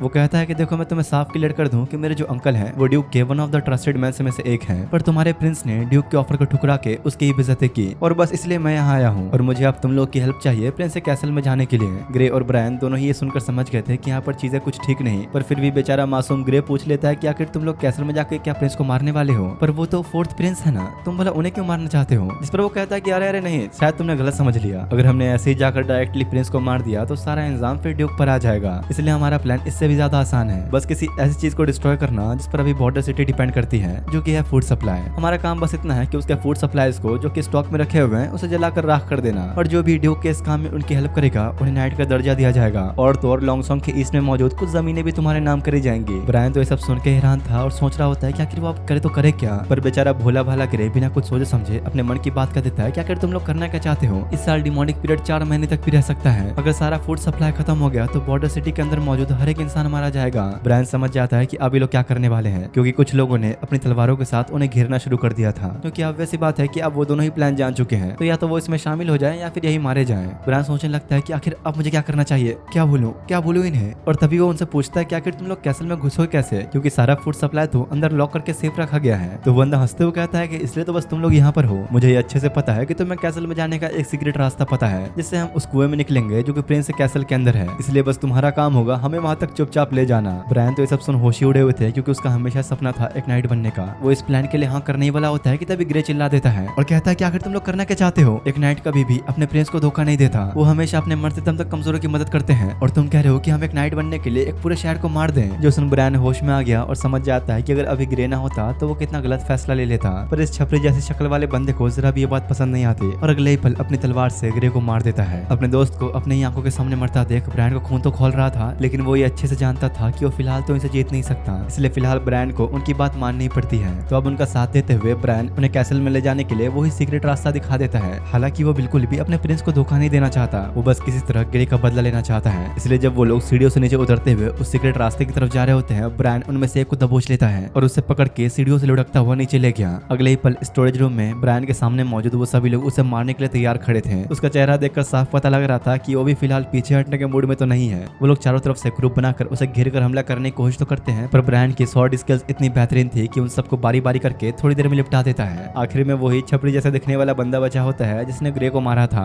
ब्रायन जैसे उसे मारने के लिए अपनी तलवार उठाता ही है कि तभी एक दूसरा बंदा आते हुए उसे स्टैब कर देता है और अपना मास्क हटाते हुए बताता है कि शायद तुम मुझे पहचानते ही होगे, मैं हूँ lord viper, long song fortress का सबसे ऊंचे ओहदे वाला नाइट। वो ब्रायन से कहता है कि आज तो तुम्हारा मरना फिक्स है, भले ही तुम अभी ईमानदारी दिखा रहे हो, पर कल को मरने के बाद सारा इल्जाम तुम पर ही डलेगा, क्योंकि तुमने अपने ही प्रिंस को धोखा देकर हमें कैसल में आने दिया। ब्रायन का खून तो बहुत बह चुका था, पर फिर भी हार न मानते हुए उस पर हमला करने की कोशिश करता है, पर साफ दिख रहा था कि उस नाइट के पास कितना एडवांटेज है और अपने कपड़ों का इस्तेमाल करते हुए ब्रायन को डिस्ट्रैक्ट करके उसे बहुत ज्यादा जख्मी कर देता है। और जब वो ब्रायन को जान से मारने वाला था कि तभी वो घुंघराले वाला बंदा कहता है कि रुक जाओ, इसे मैं खुद अपने हाथों से मारूंगा। वो ब्रायन को एक दर्दनाक तरीके से मारना चाहता था, जो देख उसे भी लगा कि अब मैं नहीं बच पाऊंगा, और अपने दोस्त ग्रे से माफी मांगता है कि वो उसका बदला नहीं ले पाया। लेकिन तभी वो अपने पास किसी लड़की को बैठे देखता है जो और कोई नहीं बल्कि बिबिल होती है। वो अगले ही पल उन सबके सामने आते हुए कहते हैं, क्या यार तुम लोग किसी और के घर में आकर इतना शोर क्यों मचा रहे हो। वाइपर उसे देखते ही बिबिल के ऊपर भी वही सेम ट्रिक अप्लाई करके उसे मारने का सोचता है, पर इससे पहले कि वो अपना अटैक ढंग से लैंड भी कर पाता, बिबिल उसका एक हाथ ही काट डालती है और उनसे कहते हैं कि अब तुम क्या चाहते हो, तुम सबको मरना है क्या। इसके बाद जब अगली सुबह ब्रायन की आंख खुली तो खुद प्रिंस उसके सामने खड़े होते हैं, जो देख ब्रायन सब कुछ समझाने की कोशिश करता है जो भी उसके और ग्रे के साथ हुआ, जिस पर रोलैंड कहता है कि नहीं रहने दो, मैं अच्छे से जानता हूँ कि तुम लोग के साथ क्या हुआ है, मुझे खुशी है कि तुम यहाँ के लोगों के लिए अपनी आखिरी सांस तक लड़े, तुम बॉर्डर सिटी के एक नए हीरो हो। रोलैंड और बाकी सभी अपना सर झुकाकर उसका शुक्रिया अदा करते हैं हजारों लोगों की जान को बचाने के लिए। इस पर ब्रायन रोते हुए कहता है कि नहीं, असली हीरो तो ग्रे है, उसने ऐसी हिम्मत दिखाई जो शायद मैं कभी नहीं दिखा पाता। इस पर रोलैंड कहता है कि चिंता मत करो, मैं जानता हूँ उसका फ्यूनरल पूरे इज्जत के साथ किया जाएगा एक हीरो के तौर पर, और उसकी फैमिली का ख्याल अब से मैं रखूंगा। ब्रायन पूछता है तो आखिर उन दोनों क्रिमिनल्स का क्या हुआ। चिंता मत करो, वो दोनों अभी हमारे कब्जे में हैं और उन्हें वही सजा दी जाएगी जिसके वो लायक हैं, ताकि अगली बार से कोई ऐसा करने से पहले 100 बार सोचे। और जाने से पहले रोलैंड ब्रायन से वादा करता है कि जैसे ये डिमोनिक पीरियड खत्म होगा मैं तुम्हें अपना एक नाइट बनाऊंगा। बाहर आने पर बारोव कहता है कि मुझे इस बात का पूरा यकीन है कि आप भी अच्छे से जानते हैं कि इन सब के पीछे ड्यूक रियान का हाथ है। कार्टर कहता है कि हाँ सही कहा, वो दो क्रिमिनल्स जिन्हें हमने पकड़ा उनमें से एक ड्यूक का पर्सनल नाइट है। साथ ही बारोव ये भी बताता है कि जो छपरी जैसा दिखने वाला दूसरा बंदा है वो असल में बोरिस का कोई दूर का भतीजा है, तो शायद बोरिस भी इस प्लान में शामिल है। तो रोलैंड बारोव से पूछता है तो फिर तुम ही बताओ मुझे क्या करना चाहिए। जिस पर वो साफ कह देता है कि देखिए हमारे किंगडम के कानून के अनुसार इन दोनों को ही मार देना चाहिए, पर क्योंकि इन लोगों का नोबल्स के साथ अच्छा कनेक्शन है तो हमारे लिए समझदारी इसी में होगी कि थोड़ा इंतजार करें। फिलहाल बस देखते हैं कि ड्यूक और बारोस क्या करते हैं। और कुछ ऐसा ही होता है, अभी इन्होंने फैसला लिया भी नहीं था कि तभी पता लगता है कि बोरिस खुद इनसे मिलने आया है, जो इस वक्त काफी नर्वस था क्योंकि वो जानता था कि उनसे बहुत बड़ी गलती हो चुकी है। तो रोलैंड आकर पूछता है कि आखिर तुम्हें क्या काम पड़ गया मुझसे, यहाँ आए क्यों। असल में यार ये मोटू प्रिंस को 50 गोल्ड कॉइंस की रिश्वत देकर अपने भतीजे और वाइपर को छुड़वाना चाहता था, और कहता है कि देखिए फिलहाल आप उन्हें छोड़ दीजिए, मैं उन्हें समझा दूंगा कि आगे से दोबारा कोई ऐसी गलती ना हो, और जो भी उन्होंने क्राइम किया उसके बदले में बस ये एक छोटा सा मुआवजा है। जो सुन रोलैंड को ऑब्वियस बातें काफी गुस्सा आ रहा था और पूछता है तो फिर तुम ये चाहते हो कि मैं इन पैसों के बदले उन क्रिमिनल्स को खुला छोड़ दूं जो मेरे कैसल में घुसे हैं मुझे मारने के लिए, मेरे फूड सप्लाईज को जलाने के लिए, और तो उन्होंने कैप्टन को भी मार डाला। जिस पर ये मोटू बहाना देते हुए कहता है कि अरे प्रिंस मुझे तो सब पता ही नहीं था, मैं तो इस बारे में कुछ जानता भी नहीं था कि मेरा भतीजा कुछ ऐसा करने वाला है। रोलैंड पूछता है क्या ड्यूक का भी इसके पीछे कोई हाथ है, जिस पर बोरिस साफ मना कर देता है कि नहीं, उन्हें तो इस बारे में पता भी नहीं था। तो रोलैंड कुछ सोचने के बाद कह देता है कि ठीक है जैसे तुमने कहा मैं ऐसे दिखा दूंगा क्रिमिनल्स ने खुद एक प्रिंस को मारने की कोशिश की है। जो सुन बोरिस बहुत खुश होता है कि अरे बस ये तो चाहिए, आपका बहुत बहुत शुक्रिया। लेकिन रोलैंड साफ कह देता है कि ये सब तो ठीक है पर उन क्रिमिनल्स ने जो किया उसके लिए उन्हें मौत की सजा तो मिलेगी ही। जो सुन बारोव थोड़ा परेशान हो गया था क्योंकि अब उन पे बहुत बड़ी सरदर्दी आने वाली है, और रोलैंड अपना फैसला सुना के उठकर चला जाता है। तो बारोस प्रिंस को रोकते हुए कहता है कि तुम भूल तो नहीं रहे, हम नोबल्स के क्राइम को गॉड के नाम पर माफ किया जा सकता है। तो रोलैंड कहता है कि ठीक है अगर इन्हें माफी देना गॉड की ही मर्जी है तो मैं क्यों ना इन्हें गॉड से ही मिलवा दूं। और रोलैंड ठीक ऐसा ही करता है, पूरे शहर के लोगों को इकट्ठा करके उन्हें बताता है कि आखिर इन दोनों ने क्या किया और क्यों इन्हें सजा मिल रही है, ये समझाते हुए कि कैसे इन लोगों ने हमारे फूड सप्लाई को ही खत्म करने की कोशिश की और तो और हमारे one of the best captains grey hound को ही मार डाला। जो सुन आसपास खड़े सभी लोग बहुत ज्यादा भड़क जाते हैं और रोलैंड ब्रायन और ग्रे को उनका हीरो घोषित करते हुए बोरिस के सामने ही दोनों को लटका कर मार देता है। रात में जब रोलन सिटी की परेशानियों के बारे में सोच रहा होता है तो बिबिल वहाँ आती है। तो रोलन उसका शुक्रिया अदा करते हुए कहता है कि मुझ पे तुम्हारा एक एहसान रहेगा। इस पर वो कहते हैं कि अरे नहीं, रहने दो, तुम्हें बचाकर मैंने एना और नीना की जान बचाई है। रोलन कहता है कि वैसे अगर तुम मेरी पर्सनल बॉडीगार्ड बन जाओ तो वैसे छुप छुप के आना जाना नहीं पड़ेगा, मंथली सैलरी कमाओगी, वीकेंड्स पे ऑफ भी दूंगा और तो और पेड लीव भी। जो सुन बिबिल हैरानी से पूछती है कि ये नया लेबर राइट्स तुमने ऐड किए हैं क्या? ये सब छोड़ो, मुझे जरा ये बताओ कि तुम इतने हिपोक्रेट क्यों हो? हाई क्लास नोबल्स को ऊपर वाले के नाम पर फांसी दे रहे हो और विचेस को सबसे छुपा कर बचा रहे हो, जो चर्च के नियमों के तो बिल्कुल खिलाफ है। रोलन कहता है कि देखो साफ बात यह है कि चर्च करप्ट है, ये बात जानते तो सब लोग हैं पर मानना कोई नहीं चाहता। मेरी नजर में कानून भले ही अंधा होता है लेकिन इंसाफ नहीं, इसलिए मैं बस वही कर रहा हूँ जो मेरे खुद के लोगों के लिए सही है। अगर गॉड इस बात को नहीं समझ सकते तो वो गॉड ही नहीं है। जोसन बिबिल बहुत ही हैरानी के साथ उसे देख रही होती है और सोचती है कि ऐसा लग ही नहीं रहा कि एक प्रिंस के शब्द हैं, ये जरूर एक नए रेवोल्यूशन की शुरुआत है। इधर कुछ दिनों बाद ब्रायन ग्रे हाउंड की कब्र के पास उससे मिलने आता है, ये बताने के लिए कि कैसे वो अब प्रिंस की बदौलत एक नाइट बन चुका है। साथ ही प्रिंस ने एक विच के जरिए मेरी जान बचाई। वो उसी कब्र के पास एक फूलों का गुलदस्ता रखते हुए कहता है कि बस अब मैं भी तुम्हारी तरह अपने शहर को बचाने के लिए अपने अंतिम पलों तक लड़ूंगा, क्योंकि तुम अब यहाँ के एक नए हीरो हो। दूसरी तरफ भाई ड्यूक का चाटुकार बोरिस उसे सब बता रहा होता है कि कैसे उसकी बात न मानते हुए प्रिंस ने उसके भतीजे और रैपर को सबके सामने सूली पर लटका दिया और कहता है कि अब बस ऑर्डर दो, हम उसके पूरे शहर को जड़ से उखाड़ कर खत्म कर देंगे और उस साले प्रिंस की खोपड़ी को तो मैं खुद आपके पास लेकर आऊंगा। ड्यूक चुपचाप पहले तो उसकी बातें सुनता है और अपने एम्बेसडर पेट्रोव से पूछता है तो बताओ तुम क्या सोचते हो इस बारे में। इस पर वो साफ कह देता है कि नहीं, ये बिल्कुल भी सही फैसला नहीं है। अगर हमने बॉर्डर सिटी पर अभी अटैक किया तो हमें वहाँ की सारी पॉपुलेशन को ही सैक्रिफाइस करना पड़ेगा और तो और उनके फोर्थ प्रिंस को मारने के बाद रॉयल फैमिली से हमारे कनेक्शन पूरी तरह से टूट जाएंगे। तो बोरिस पेट्रोव पर चिल्लाते हुए कहता है कि तुम तो सच में एक डरपोक हो, क्या चाहते हो फिर? प्रिंस ने जो हमारी बेइज्जती की उसे हम सह लें और हाथ पे हाथ धरे बैठे रहें? पर पेट्रोव अपना फैसला नहीं बदलता, क्योंकि अभी तो हम मौके का फायदा उठा के उन पे हमला कर भी देंगे, लेकिन वॉर खत्म होने के बाद हमारी दुश्मनी सिर्फ बॉर्डर सिटी से नहीं होगी बल्कि फोर्जा किंगडम की पूरी रॉयल फैमिली से होगी। ड्यूक को उसकी बातें थोड़ी लॉजिक वाली लगती है और कहता है कि ठीक है फिर तुम ही कोई तरीका बताओ। तो पेट्रोव उनके सामने 3 ऑप्शन रखता है जो कि यूजफुल भी होंगे। पहला, स्कॉच अर्थ, हम उनके हर जगह से आने वाले सारे फूड सप्लाईज पर एक होड़ लगा देते हैं जिसके बाद रोलन और उसके लोगों का भूखा मरना होता है। दूसरा, सारे एंट्री पॉइंट्स को लॉक करवा के प्रिंस के पास आने वाली सारी मदद को रुकवा दें। और या फिर तीसरा और सबसे आसान रास्ता, हम लोग डिमोनिक पीरियड आने का वेट करते हैं, उनका खात्मा तो ये डीमन से आसानी से कर देंगे तो फिर हमें कुछ करने की क्या जरूरत। अगर फिर भी रोलन के इस तरह जिंदा बच गया तो उसे बाधे मार देंगे और सारा का सारा इंजाम उन मॉन्स्टर्स पर डाल देंगे।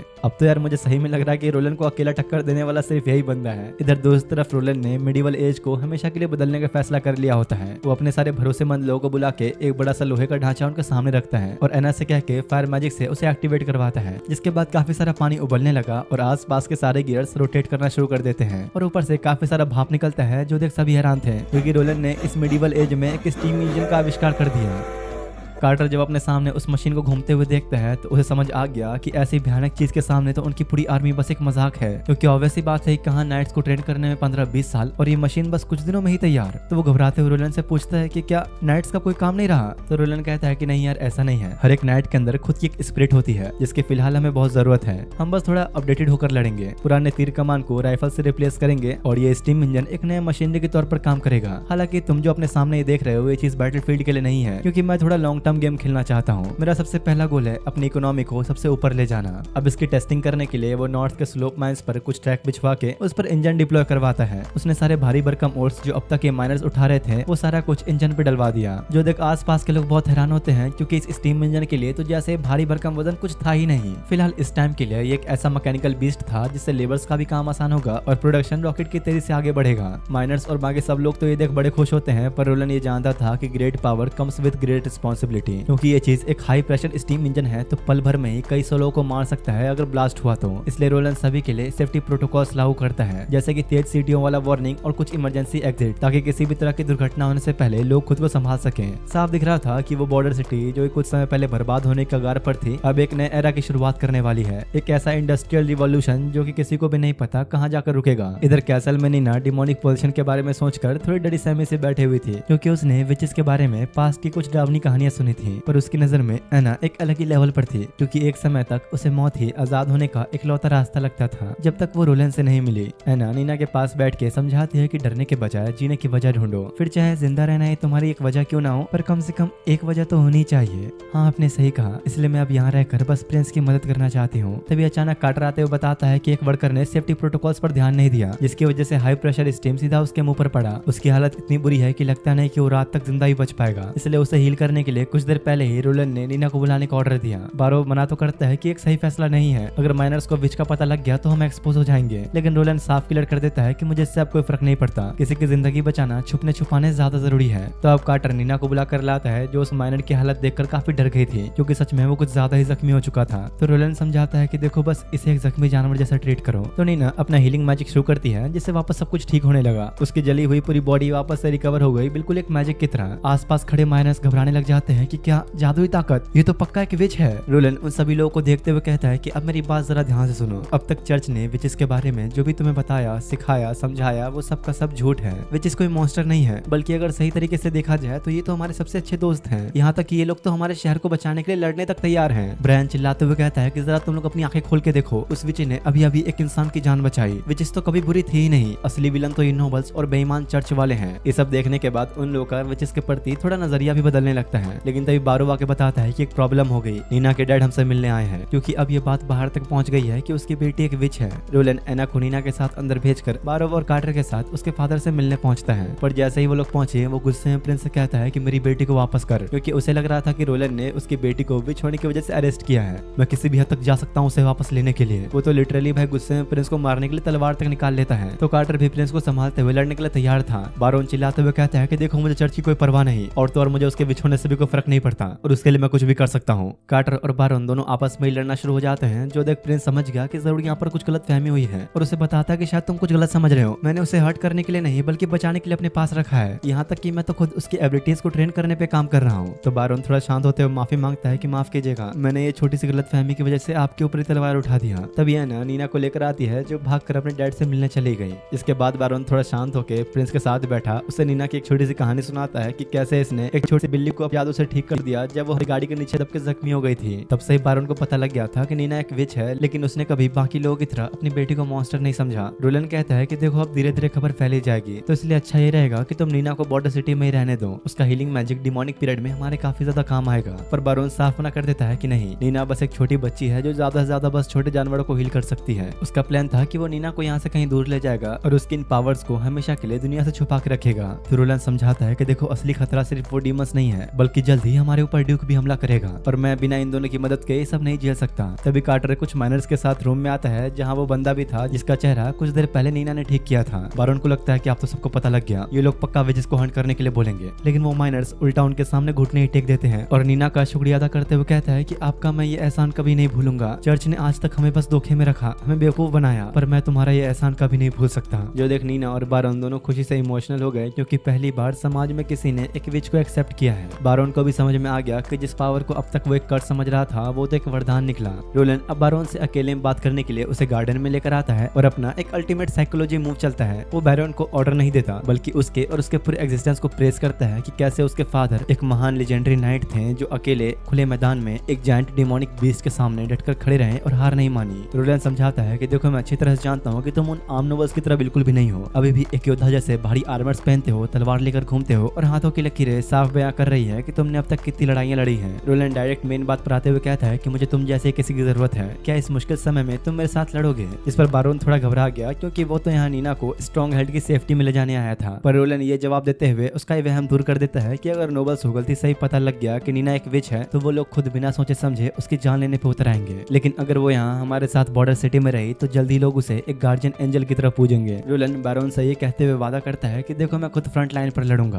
अगर किसी भी तरह शहर पे कोई खतरा आता है तो सबसे पहले नीना को यहाँ से निकाला जाएगा, और ये मेरा तुमसे पक्का वादा है। और क्योंकि प्रिंस ने खुद सामने से उसे इतना बड़ा वादा कर दिया, तो उसकी हिम्मत नहीं बनती कि अब भी वो अपनी बेटी को इस तरह डर के साये में रखे, और घुटनों पर आके खुद को प्रिंस को सौंप देता है, ये कहते हुए कि अब से मैं जिंदगी भर आपके लिए वफादार रहूंगा। अब क्योंकि सर्दियां बहुत ही नजदीक थी, तो यहाँ वर्कर्स का ओवर टाइम में काम शुरू हो चुका था। रोलन की मलेशिया आर्मी लगातार अपनी ट्रेनिंग में लगी थी, लोहार सब अपने काम में लगे थे, राइफल्स बनाने की अलग तैयारी चल रही थी, और तो और छोटे माइनर से लेके चीफ नाइट्स तक सब दिन रात बस अपने काम में लगे होते हैं। सर्दी से बचने के लिए ये बस एक दीवार नहीं थी, बल्कि लोहे का एक पूरा किला बन रहा था। ठंड शुरू होने से एक रात पहले बिबिल खुद एना और नीना से मिलने आती है, ताकि एना को दोबारा मना सके वापस चलने के लिए, और कहती है कि देखो मेरी बात सुनो, चाहे तुम कितने भी कोशिश कर लो, तुम्हारा ये इंसान मैजिक भी इस खतरनाक सर्दी को नहीं झेल पाएगा। बिबिल एना को होली माउंटेन्स के बारे में बताते हुए कहती है कि देखो हमारे पास अब भी एक ऐसी जगह है जहाँ हम जैसे विचेस आजाद अपनी जिंदगी जी सकती हैं, इन सभी इंसानों की लालच से बनी इस दुनिया से दूर। पर एना को इस बात से फर्क नहीं पड़ता, और अपने पास्ट के बारे में बताते हुए कहती है कि जब मेरी आंखों के सामने मेरी माँ आगे में झुलस कर मरी। उस धुएं की घुटन मुझे आज भी याद है। और मेरा बाप, उसने तो बस 25 गोल्ड कॉइन की लालच में मुझे मरने के लिए यहाँ छोड़ दिया। वो रोलन ही था जिसने मुझे उस नर्क से बाहर निकाला। उसकी आंखों में साफ दिखता है कि उसे हम वजह से कितनी परवाह है। मेरे लिए मेरा होली माउंटेन ये बॉर्डर सिटी ही है।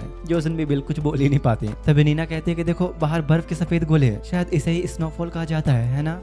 और सही में बाहर स्नोफॉल शुरू हो चुका था, जो कि इस बात का इशारा है कि डिमोनिक पीरियड अब स्टार्ट हो चुका है। और इसी के साथ ही वीडियो यहीं पर एंड होती है। असल में यार इस एनिमे के 12 एपिसोड्स आने थे, पर किसी कारण की वजह से इसके अभी तक सिर्फ 8 ही एपिसोड्स रिलीज हुए हैं। बाकी एपिसोड डिसकंटिन्यू हो चुके हैं। इसके पीछे की वजह तो नहीं पता मुझे, पर हो सकता है कि शायद फ्यूचर में आ जाए, इसलिए फिलहाल तुम लोग सब्सक्राइब करके रख लो।